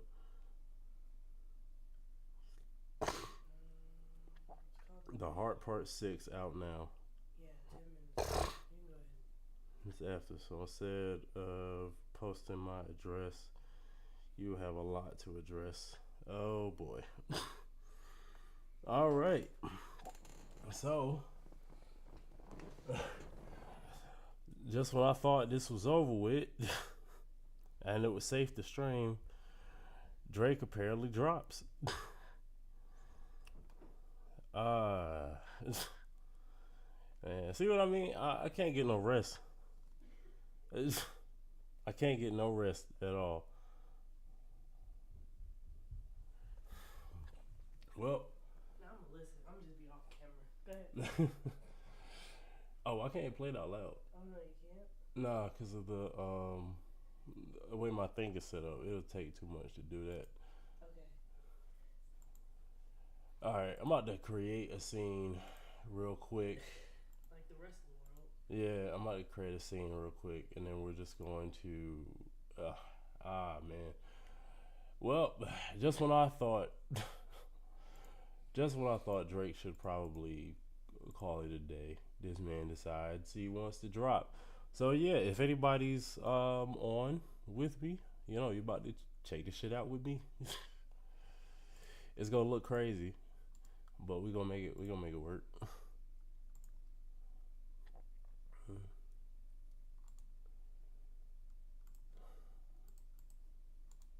Yeah, alright, let me put the screen share joint on here real quick.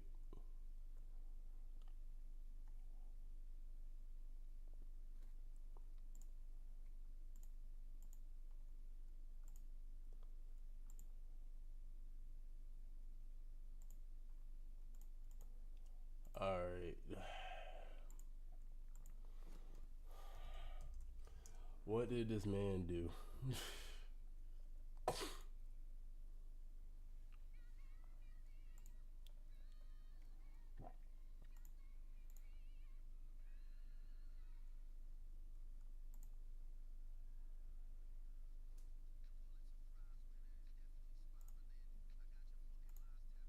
Dialed in.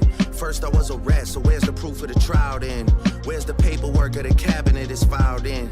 1090 Jake would've took all the walls down. The streets would've had me hiding out in a small town. My Montreal connects stand up, not fall down. The ones that you getting your stories from, they all clowns. I am a war general, seasoned in preparation. My jacket is covered in medals, honor and decoration. You waited for this moment, overcome with the desperation. We plotted for a week and then we fed fed you the information. A daughter that's 11 years old, I bet he takes it. We thought about giving a fake name or a destination, but you so thirsty, you not concerned with investigation. Instead, you in that Venice studio, it's a celebration. You gotta learn to fact check things and be less impatient. Your fans are rejoicing, thinking this is my expiration. Even the picture you use, the jokes and the medication, the Maybach glove and the drug he uses for less inflation. Master manipulator, you bid on a speculation. You dumb and reactive, nigga, I'm petty with dedication. What about the bones we dug up in that excavation? And why isn't Whitney denying all of the allegations? Why is she following Dave free and not Mr. Morale? You haven't seen the kids in 6 months, the distance is wild. Dave leaving heart emojis underneath pics of the child. Speaking of anything with a child, let's get to that now. This Epstein angle was the shit I expected. TikTok videos you collected and dissected. Instead of being on some disdirect shit, you rather fucking grab your pen and misdirect shit. My mom came over today and I was like, mother, wait a second. That's that one record where you say you got molested. Oh, fuck me, I just made the whole connection. This about to get so depressing. This is trauma from your own confessions. This when your father leave you home alone with no protection, so neglected. That's why these pedophile raps and shit you so obsessed with, it's so excessive. They acting like it's so aggressive, but you just never known affection. I don't wanna dish you anymore, this really got me second guessing. Touch My Body by Mariah Carey play, you probably start reflecting. I never been with no one underage, but now I understand why this the angle that you really mess with. Just for clarity, I feel disgusted. I'm too respected. If I was fucking young girls, I promise I'd have been arrested. I'm way too famous for the shit you just suggested, but that's not the lesson. Clearly there's a deeper message. Deep cuts that never healed and now they got infected. Like if Dave really fucked your girl and got her pregnant. Talk about breeding resentment. Not sure how to ease the sentiment, the shit's too intimate. I'm praying you recover from both incidents, but you a piece of shit, so this shit really no coincidence. Drake is not a name that you gon' see on no sex offender list. Easy does it. You mentioned an A minor, but niggas gotta be sharp and tell the fans who was it. You thought you left D flat, D major. I slit your throat with the razor and do Rick Ross hair like that one flight from Malaysia. I'm your baby mama screensaver. Only fucking with Whitney's, not Millie Bobby Browns. I'd never look twice at no teenager. I'm a fucking hit maker, dawg, not a peacemaker. Yeah, bullets that I'm stuffing in each chamber. Your ass in extreme danger. Stop buying views and bot comments. You may as well keep the paper. Shit you about to need for later. I give a fuck about your streaming data. You could drop 100 more records, I'll see you later. Yeah, maybe when you meet your maker. I don't wanna fight with a woman beater. It feeds your nature. If you still bumping R. Kelly, you could thank the savior. Said if they deleted his music, then your music is going to a hypocrite. I don't understand why these people praise you. Sounding like you sent him commissary when he needs some paper. Album dropping soon, no wonder you turn a clout chaser instead of doing hard labor. Nigga, I see you when I see you like Fantasia. Whitney, you can hit me if you need a favor. And when I say I hit your back, it's a lot safer. I promise. Yeah, I'm not gonna lie, this shit was some good exercise. Like, it's good to get out, get the pen working. You would be a worthy competitor if I was really a predator and you weren't fucking lying to every blogger and editor, but it is what it is. You definitely got this shit burnt the fuck out though. Like, you got 10 more records to drop. The one before the last one, we finessed you into telling a story that doesn't even exist. And then you go and drop the West Coast one and try and cover that up. I would like that one. That would be some shit I could dance to if you wasn't tripling down on some whole other bullshit. But, you know, at least your fans are getting some raps out of you. I'm happy I can motivate you, bring you back to the game, like, you know. But just let me know when we're getting to the facts. Everything in my shit is facts. I'm waiting on you to return the favor, like.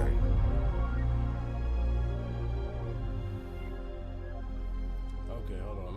I'm gonna play this one again, cause I don't know how I feel about it right now. Now let me see you prove it. Just let me see you prove it. All right. Pulitzer Prize winner is definitely spiraling. I got your fucking lines tapped, I swear that I'm dialed in. First I was a rat, so where's the proof of the trial then? Where's the paperwork of the cabinet is filed in? 1090 Jake would've took all the walls down. The streets would've had me hiding out in a small town. My Montreal connects stand up, not fall down. The ones that you getting your stories from, they all clowns. I am a war general, seasoned in preparation. My jacket is covered in medals, honor and decoration. You waited for this moment, overcome with the desperation. We plotted for a week and then we fed you the information. A daughter that's 11 years old, I bet he takes it. We thought about giving a fake name or a destination, but you so thirsty, you not concerned with investigation. Instead, you in that Venice studio, it's a celebration. You gotta learn to fact check things and be less impatient. Your fans are rejoicing, thinking this is my expiration. Even the picture you use, the jokes and the medication, the Maybach glove and the drug he uses for less inflation. Master manipulator, you bid on a speculation. You dumb and reactive, nigga, I'm petty with dedication. What about the bones we dug up in that excavation? And why isn't Whitney denying all of the allegations? Why is she following Dave free and not Mr. Morale? You haven't seen the kids in 6 months, the distance is wild. Dave leaving heart emojis underneath pics of the child. Speaking of anything with a child, let's get to that now. This Epstein angle was the shit I expected. TikTok videos you collected and dissected. Instead of being on some disdirect shit, you rather fucking grab your pen and misdirect shit. My mom came over today and I was like, mother, wait a second. That's that one record where you say you got molested. Oh, fuck me, I just made the whole connection. This about to get so depressing. This is trauma from your own confessions. This when your father leave you home alone with no protection, so neglected. That's why these pedophile raps and shit you so obsessed with, it's so excessive. They acting like it's so aggressive, but you just never known affection. I don't wanna dish you anymore, this really got me second guessing.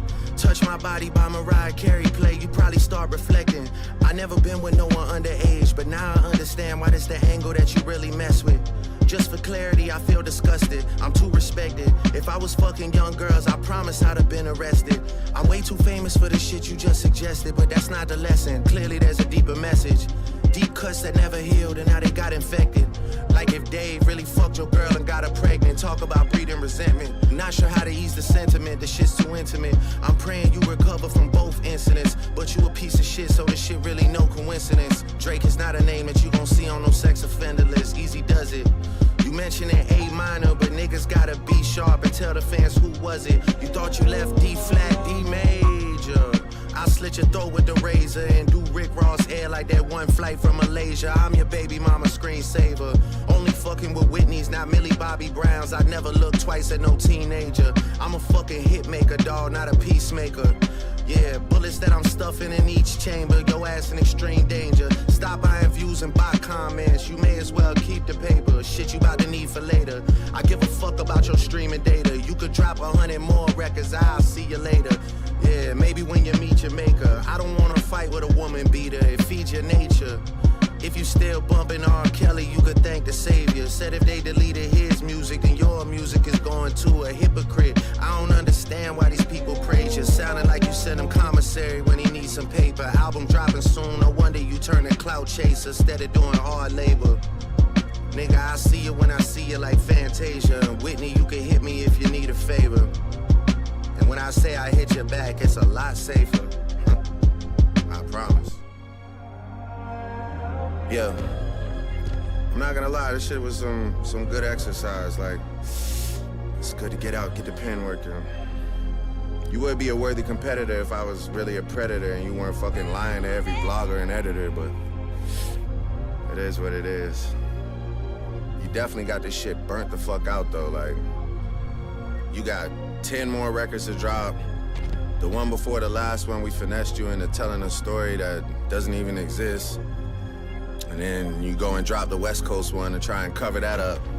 I would like that one. That would be some shit I could dance to if you wasn't tripling down on some whole other bullshit. But, you know, at least your fans are getting some raps out of you. I'm happy I can motivate you, bring you back to the game, like, you know. But just let me know when we're getting to the facts.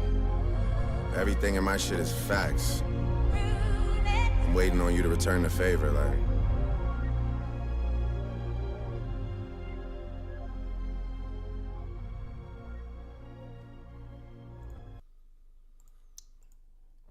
All right.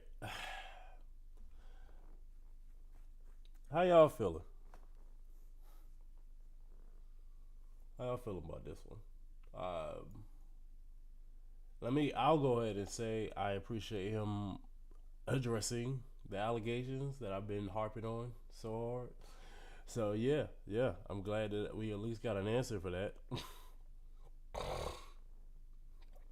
Yeah, yeah, typical Drake. That's, yeah, man, and motherfuckers gonna try to call me a hater. I just don't, bro. Just throw all this comebacks on Twitter. That's what I was feeling. I was like, I feel like I've been seeing all of these takes all weekend. I mean, calling him a hypocrite is a little. I mean, the R. Kelly thing was wild, so I'll give him that. I'm glad. Like, this is the kind of ammo that probably should have been in the tuck from the jump. Like, going the club record route. Was it gonna work? Like, if he would have rapped on this track with the first response after Euphoria, we probably have a conversation. But this kind of feels more like cleanup. Like, most of what you're saying is what you denied.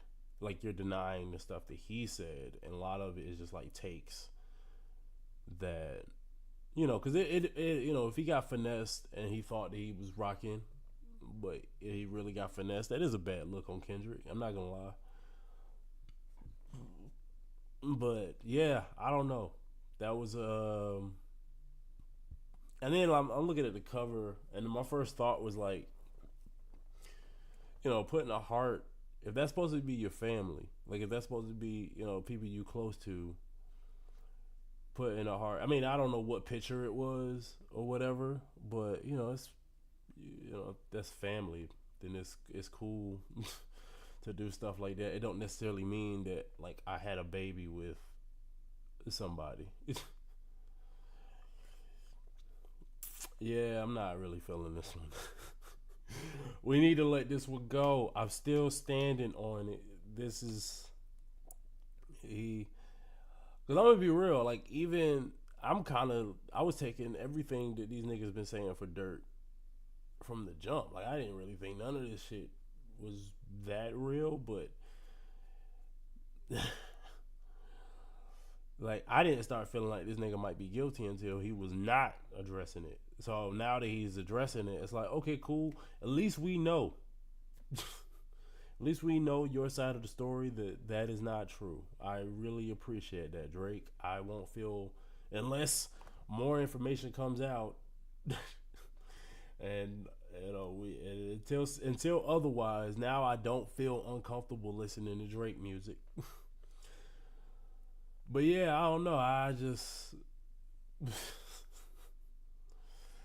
yeah, I don't know.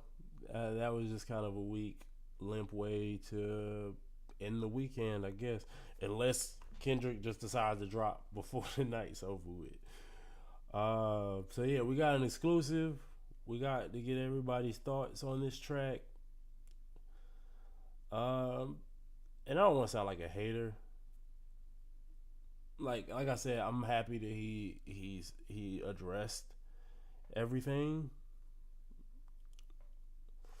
But yeah, man, at the same time, it feel like you don't have anything on that man either. Like, if everything that Kendrick is saying is fake, it still sound like you ain't got nothing. Like, that just, to me, that just felt really, like you said, if it just sounded like stuff he got off Twitter. It's more social media shit, and it just really, like, it reminds me of Cannabis versus LL Cool J. Like, I'm a student in the game, yo. So I went back. Cannabis and LL Cool J went back and forth, and LL Cool J. A lot of people say LL Cool J won, and over time, I mean, he had a better career after. Yeah, he do sound like he's trying to sound unbothered. He's been trying to seem unbothered this whole time, like posting memes and just trying to laugh shit off. But man, like Cannabis and LL, Cannabis only, or LL, it was perceived that he won because LL was the bigger star. Yo, Larry, we literally just listened to it. Actually, just listened to it twice. When, so we just listened to the song, and yeah, it's cool, bro. It's a lot. It sounds like a cleanup job. Like LO, but basically what I'm trying to say, LO response to cannabis was just him, like his rebuttal to everything that cannabis said, but it was nothing. There's nothing scathing in it. There was no lines against cannabis really. It was mostly just you said this. Well, that's not true, or that's not gonna happen, or like it's just the whole song is just him rebuttal to cannabis, but it's nothing new. It's just it's like it's like you see two little kids going, "No, you're not." "Yes, I am."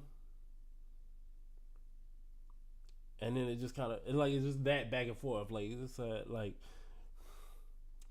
like you're a doo doo head. "No, I'm not." "Yes, you are." It's just that's what it sounds like. It just sounds like you're just saying I don't know. I know what you are, but what am I? And yeah, I don't know. Kendrick been on your ass all weekend, and you on the ropes. Like that's why I'm standing on what I said. Kendrick won this.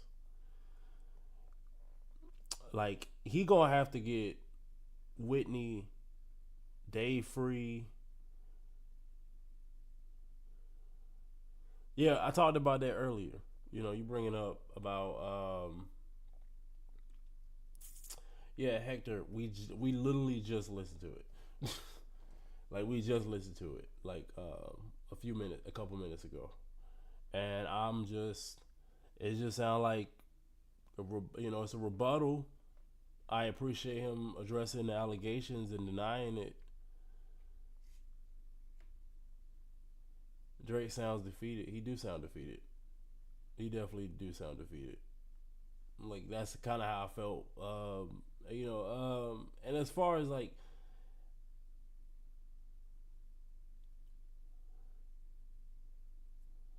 yeah, like especially because it's really hard to. Yeah, we got people in the chat like, yo, Drake just dropped. Like, I'm not listening to it again. I'm sorry. All right. Yeah, I wasn't really feeling it. It wasn't. It wasn't a strong enough response. And like I saw, I don't know why I see the chat pop up on the screen, but I didn't actually see it. I don't see it on the actual chat. So to the Kendrick, he was talking about the whole woman beater allegations, right? And I said it earlier, like Kendrick jumped in front of that from the Mr. Morale, like from in Mr. Morale. There's a song. There's a song called "We Cry Together," and it sounds like a domestic violence track. Not excusing it, but it was already addressed, and I it's kind of like one of those things that don't feel like new information. A lot of like Drake defenders and people who were discrediting Kendrick are saying a lot of this stuff isn't new information. That didn't feel like new information to me. That didn't feel like a bomb drop. Like this is this nuclear thing that is gonna like completely end Kendrick. And besides the allegations of you possibly be a sex trafficker is way heavier, bro. Now I will say with Drake jumping out here and jumping in front of that, that does kind of tip the scales a little bit. I will give you that. It does kind of tip the scales a little bit. That it does tip the scales and make it seem like Drake is. I mean, like, cause okay, Drake's denied it. Now it's Kendrick's turn. Is basically what I'm saying. Drake's denied it. So yeah, it does. It does make it to where like Kendrick does have to jump in front of this a little bit. But yeah, other than that though, I don't know. I can still see niggas is still gonna be bumping OV hoes. OV hoes. But yeah, cause like Drake just sound defeated. He just sound defeated. He don't have no new information. He just, it's just clean up. Like I gotta get him. I gotta say something. And I'm glad he said something to those allegations.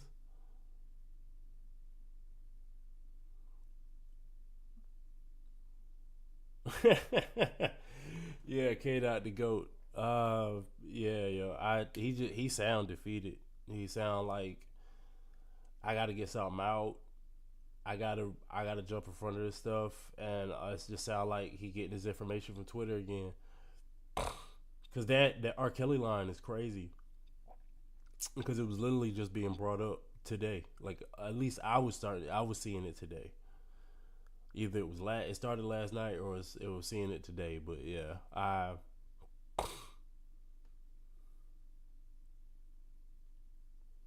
clean up, but I believe the stories are true. Allegedly, I want to make sure I make that clear. Allegedly, the stories about Drake could be true. And the Millie Bobby Brown stuff is crazy. Like either he is a guy that is just so, like, I don't even know what you call it, like naive,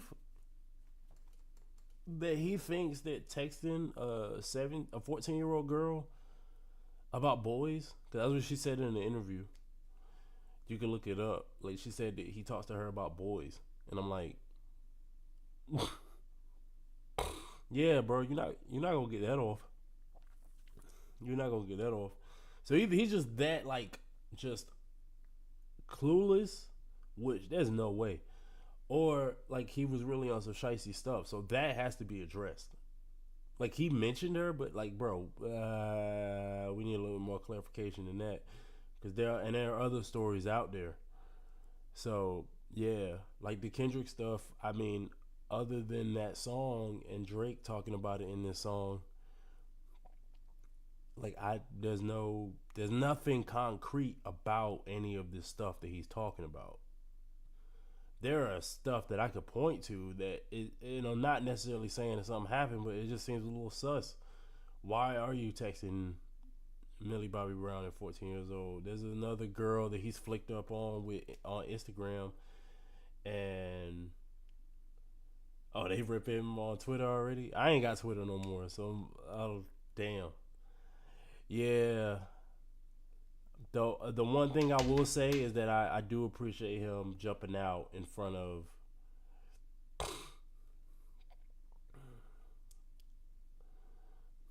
I would do appreciate at least trying to jump in front of this stuff and just not letting that sit, because they can't just sit, bro. Hold on, let me say he's saying about going on vacay last one, and on this one he's tapping out. Still gotta sing it with a tough guy persona though. Because if he goes out like a bitch, he'll never get over it. Yeah, like he had to save face. He definitely had to save face. Like, and yeah, Johnny, we already listened to it, bro. You late. You late. I'm not listening to it again. We listened to it twice actually, and I'm not listening to it again. Yeah, there's no defending the Millie Bobby Brown stuff to me. Like it's over at that point. Like but yeah, that's pretty much it. And you know what's the interesting part? I was coming on this live stream to make this case about why I felt Kendrick won and breaking it down. But to be honest, I think him dropping that song just made the point for me. That was just kind of like the period at the end of the sentence. Like, yeah, he sounded defeated. He sounded like everything he said. I will say, yeah, like regardless, this was an exciting weekend. Just the consistent drops and the constant, like, Kendrick drop, Yo, Drake dropped. Kendrick dropped again. Like that, we've never had a moment like this before. Like we've never had a man. He's gonna delete it before the sun come up. No. He can't.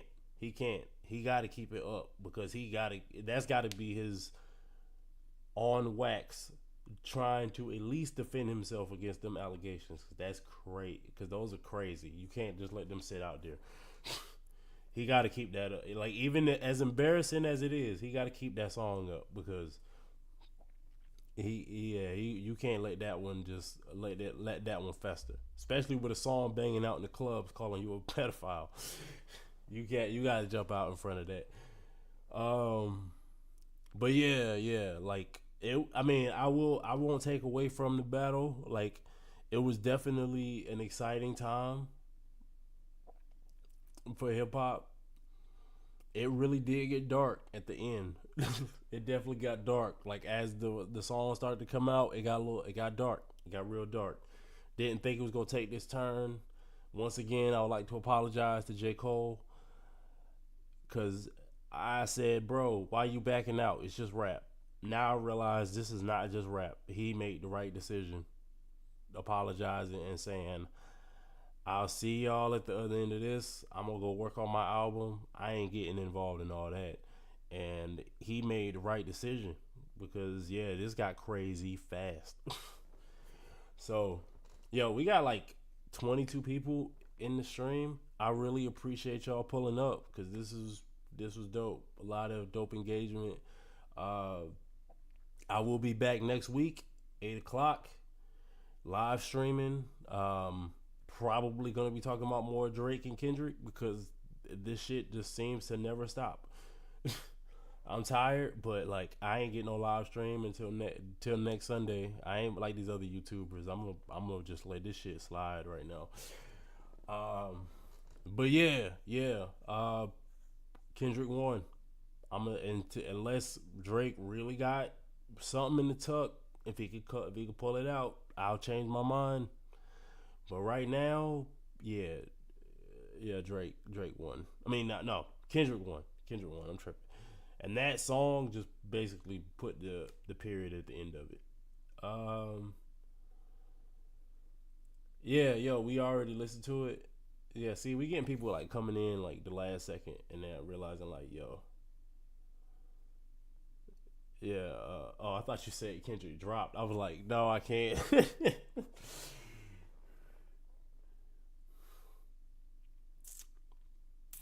Yeah, the people mad, yo.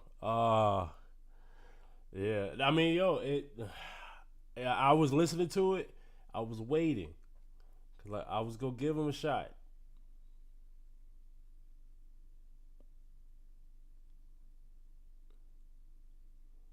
Has a 1 minute apology. He basically said, and then you did the hard part 6. That should have been like if he would have jumped out in front of this and this would have been the song that dropped with Meet the Grounds dropped, then I'd have been like, oh yeah. There's really no hard proof on any of them, to be honest. There's no hard proof on Drake. There's no hard proof on Kendrick. It's just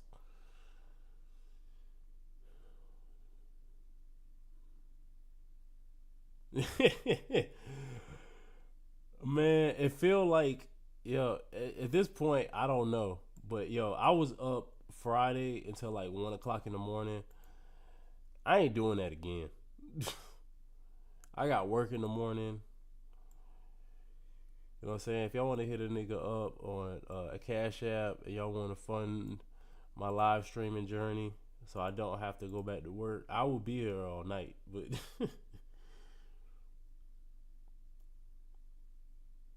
now, are you talking about the video of him being on stage with a 17-year-old girl? I remember that. Yeah, that was weird. That was super weird, especially because he said something like he asked her how old she was, and then he was like, "Yo, you're so thick." I was like, "That is weird, nigga. You can't get that shit off. You cannot get that shit off at all." Yeah, nah, bro, that was weird.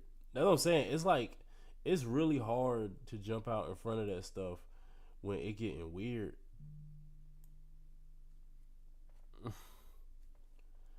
Oh shit.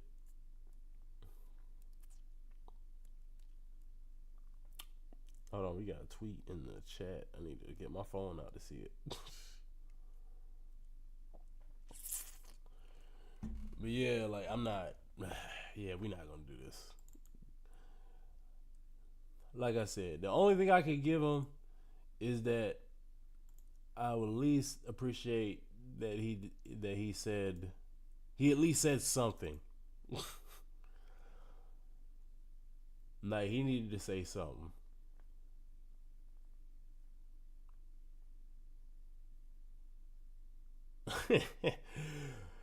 At this point, it really do feel like Kendrick hate this nigga. It really do feel like Kendrick hate this nigga. Because I don't, he's already dead, and I still feel like he gonna jump on him.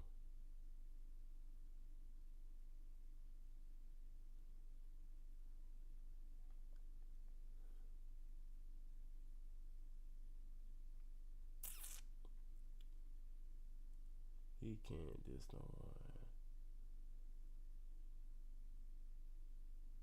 Yeah, that's what it sounds like. It do sound like he's quitting.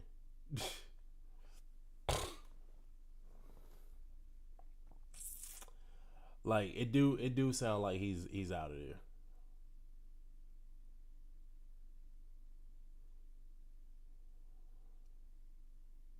there. Yo, look at it. Don't be looking at Drake like Dinkelberg. He said he can't fight a woman beater. It feeds your nature. He calling himself a woman. Yo, I didn't even catch that. I'm listening to it and I'm still like, what do you got? Yo, this nigga really did say that. Oh my god. Yo, buddy said it feeds into your nature. That nigga basically called himself a woman on the low. That's what I'm saying. This really felt more like he was really trying to jump in front of, like he really just playing cleanup. I said it to my homie, like he need a crisis team to like really do this. And it ain't working. Yeah, he did. And then I thought about it, I was like, Wayne has been very quiet during this whole beef too. Like if anybody would have spoke up in defense, especially with the entire industry going at Drake, you would think that Wayne would come out in his defense. This man is by himself taking on the whole world. You would think that somebody like Wayne would have his back. But Wayne has been completely silent, and knowing what we know now, it makes a lot of sense.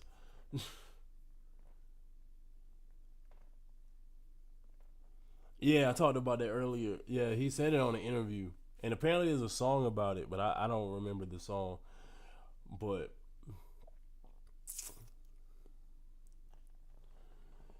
like, yeah, like you do that to somebody like Wayne who puts you in the position that you're in. That just lets me know what kind of person you are. Like I even said this earlier, right? Like you, even if the pedophile stuff is wrong, which I'm actually hoping that nothing comes out, everything he's saying right now is true, and there ain't no allegations, right?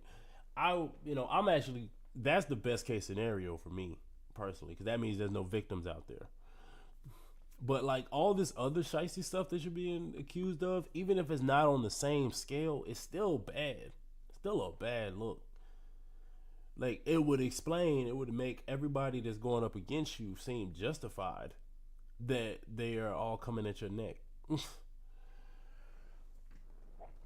So nah, like so even still, like it's not as bad as the domestic violence allegations, and if those are true, yeah, Kendrick gonna have to jump out in front of that.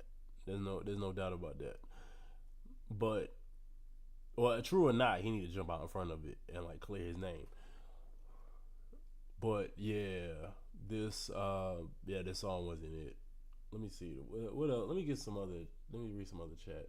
Drake saying he hasn't been arrested for pedophilia, like he's forgetting about P Diddy.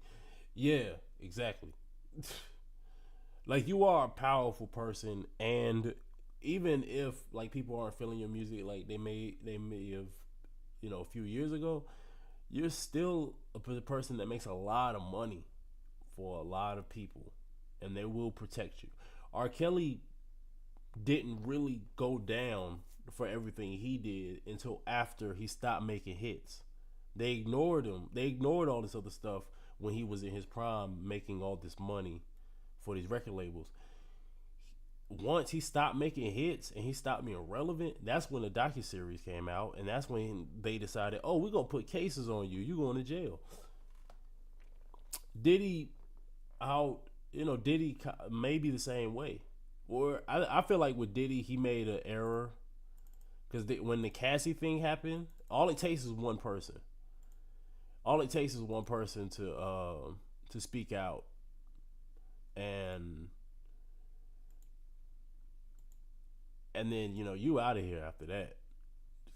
So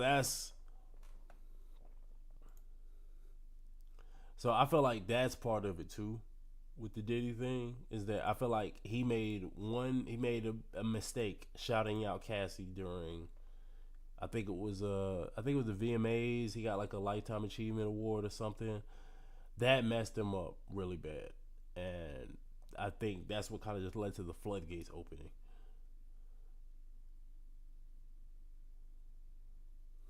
Did we forget Drake was besties that 13-year-old? Oh wait, I didn't know that. Oh, see, it's like I'm saying, the information is out there. Apparently, Drake. Yeah, Drake exposed himself with his new diss. I don't even really call it a diss, man. It just sounded like crisis. It sounded like cleanup. It sounded like a cleanup job.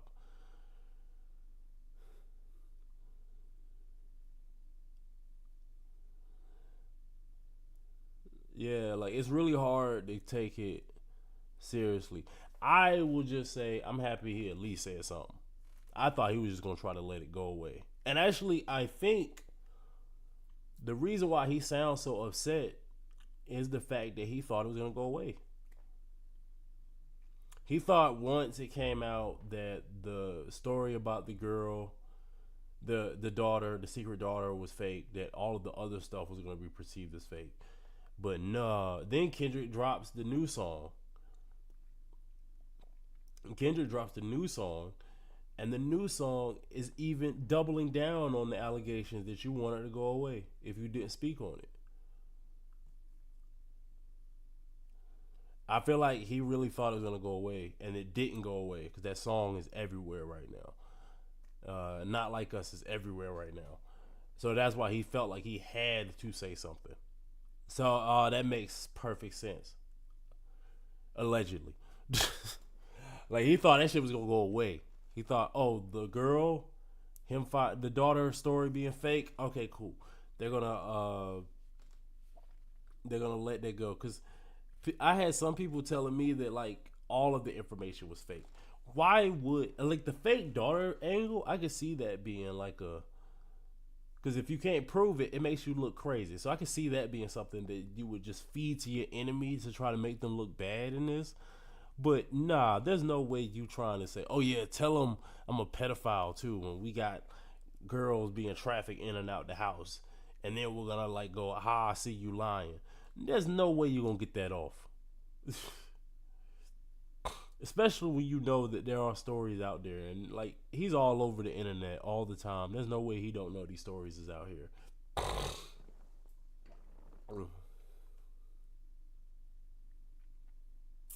Now I won't say that. It didn't, I mean, because the songs just came out yesterday. I don't want to put timetables. I don't put timetables on people's disses. I didn't do that with Kendrick, so I'm not gonna do that with Drake, especially because these songs literally just came out yesterday, the day before. So I won't say he taking too long.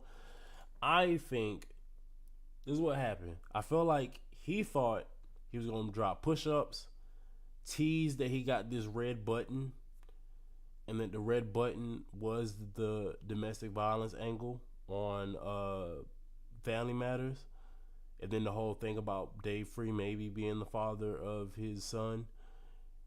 I think he thought, oh, after I drop this, Kendrick is over. Kendrick is finished.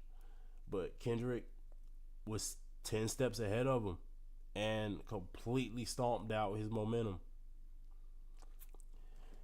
And the allegations are even worse.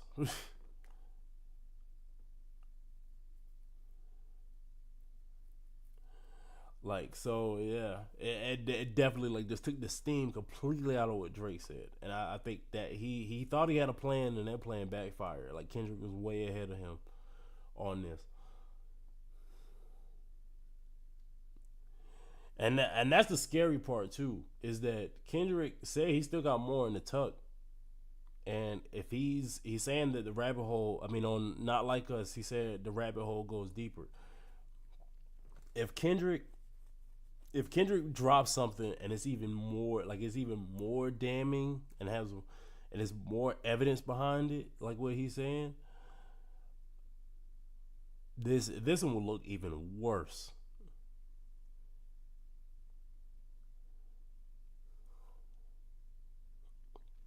Yeah, Johnny. Yeah, Johnny. For real. Like I don't.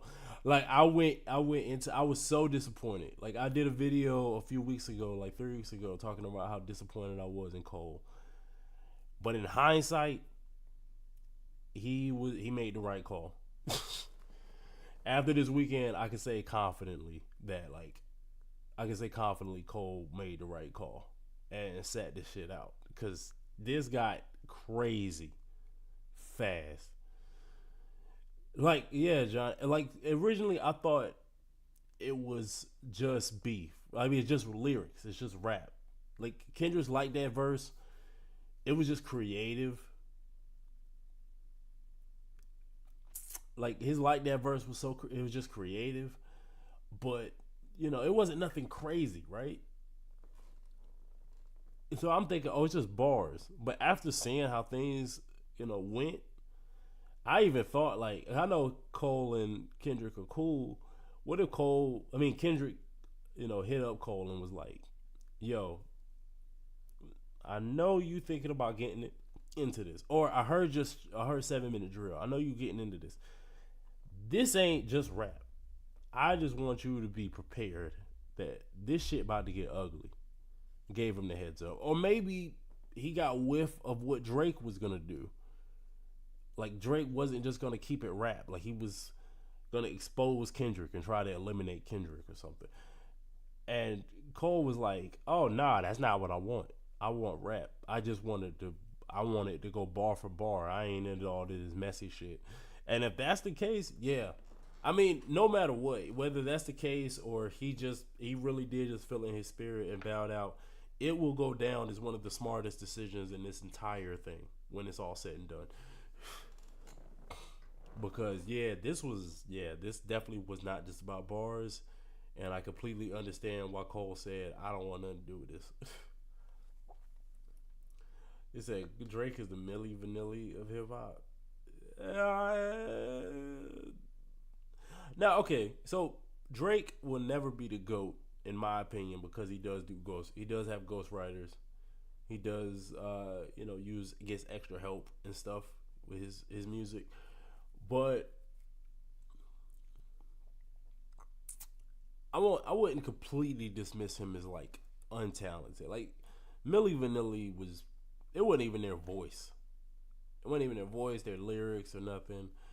It was just, them cosplaying. So I won't call him a Milli Vanilli. He does steal styles though. Like calling him a culture vulture is actually the most accurate thing, and Kendrick was spot on with that, because he really didn't need, like, one of the things that the Family Matters track did for me is that it showed that Drake could rap over the UK drill stuff without changing his voice. He didn't need the accent, and he sounded better without the accent on that track. Even though I don't think it's a good diss, the rapping was done well.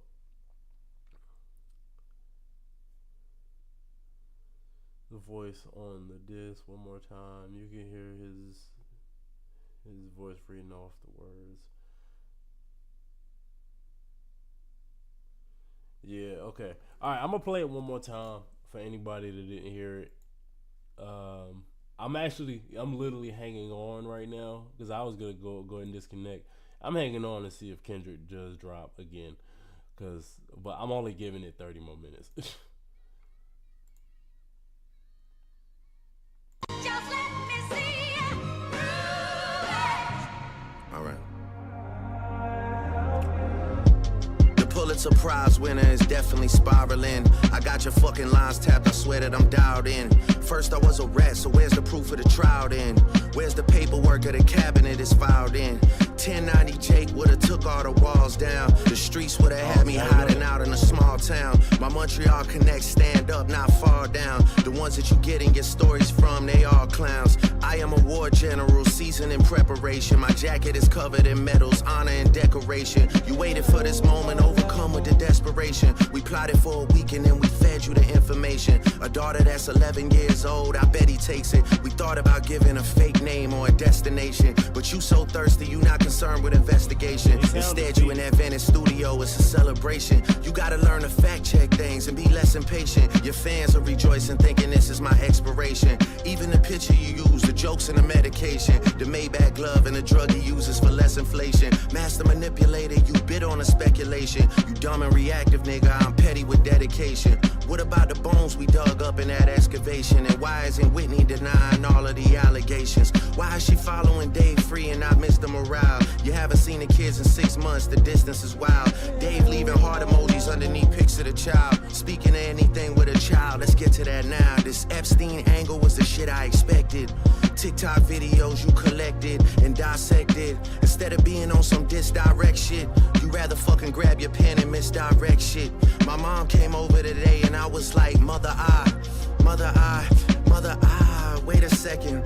That's that one record where you say you got molested. Oh, fuck me, I just made the whole connection. This about to get so depressing. This is trauma from your own confessions. This when your father leave you home alone with no protection, so neglected. That's why these pedophile raps and shit you so obsessed with, it's so excessive. They acting like it's so aggressive, but you just never known affection. I don't wanna dish you anymore, this really got me second guessing. Touch My Body by Mariah Carey play, you probably start reflecting. I never been with no one underage, but now I understand why this the angle that you really mess with. Just for clarity, I feel disgusted. I'm too respected. If I was fucking young girls, I promise I'd have been arrested. I'm way too famous for the shit you just suggested, but that's not the lesson. Clearly there's a deeper message. Deep cuts that never healed and now they got infected. Like if Dave really fucked your girl and got her pregnant. Talk about breeding resentment. Not sure how to ease the sentiment, the shit's too intimate. I'm praying you recover from both incidents, but you a piece of shit, so this shit really no coincidence. Drake is not a name that you gon' see on no sex offender list. Easy does it. You mentioned an A minor, but niggas gotta be sharp and tell the fans who was it. You thought you left D flat, D major. I slit your throat with the razor and do Rick Ross air like that one flight from Malaysia. I'm your baby mama screensaver. Only fucking with Whitney's, not Millie Bobby Browns. I never look twice at no teenager. I'm a fucking hit maker, dawg, not a peacemaker. Yeah, bullets that I'm stuffing in each chamber. Your ass in extreme danger. Stop buying views and bot comments. You may as well keep the paper. Shit you about to need for later. I give a fuck about your streaming data. You could drop 100 more records. I'll see you later. Yeah, maybe when you meet your maker. I don't wanna fight with a woman beater. It feeds your nature.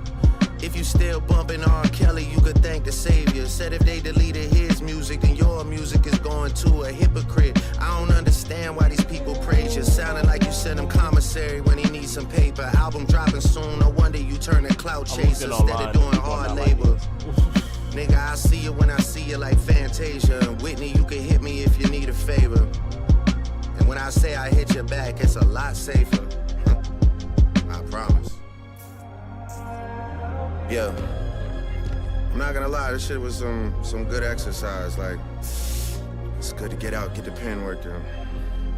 You would be a worthy competitor if I was really a predator and you weren't fucking lying to every blogger and editor, but it is what it is. You definitely got this shit burnt the fuck out, though. Yeah, I'm not listening to this nigga, like, monologue at the end. Yo, yeah, this nigga sounds defeated. And like, okay, so the R. Kelly flip, I saw a post where somebody explained it.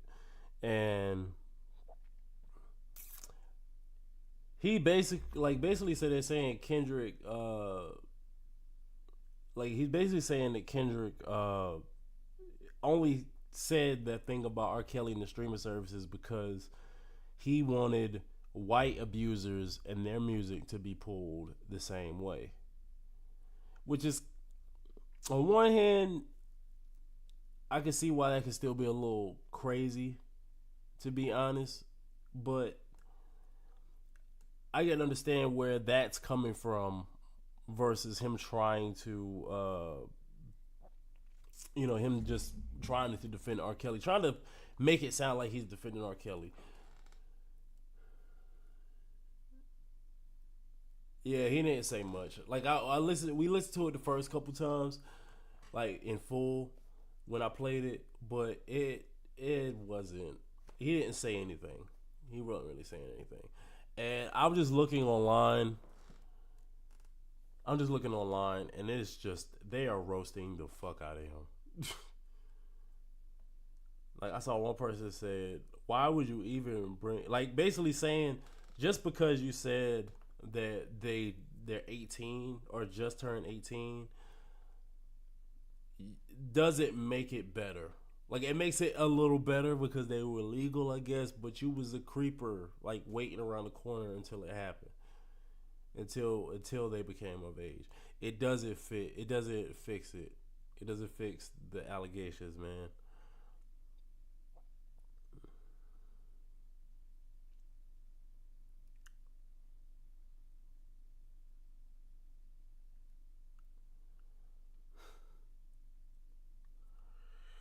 Oh man, he really holding on to that. He really wants the abuse allegation to stick really bad. Oh, and then bringing the Mother I Sober song into it is crazy. I forgot to mention that earlier. Bringing that song into it and trying to make that connection on the why he's obsessed with the abuse allegations is also not a very good look for Drake. If you know what that song is about, like he did do that line in Family Matters, which people thought was kind of funny, but I just thought it was kind of like, yeah, you kind of tiptoeing around some dangerous territory with the court of public opinion, like bringing up, like he said, I want to talk to your uncle. I want to speak to the man of the house, and that he basically referring to Auntie Diaries, where his uncle is transgender. I'm like, that's not a good. That's not a good look. That'll hurt you in the long run. Trying to get that little joke off, bro. So yeah, this is not good. And actually, like I remember hearing Euphoria, thinking, wow, it's getting better with every listen. I just listened to that song 3 times. It's getting worse. Every time I hear it now, it's getting worse.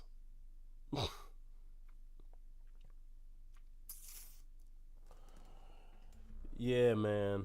Yeah, it's not looking good.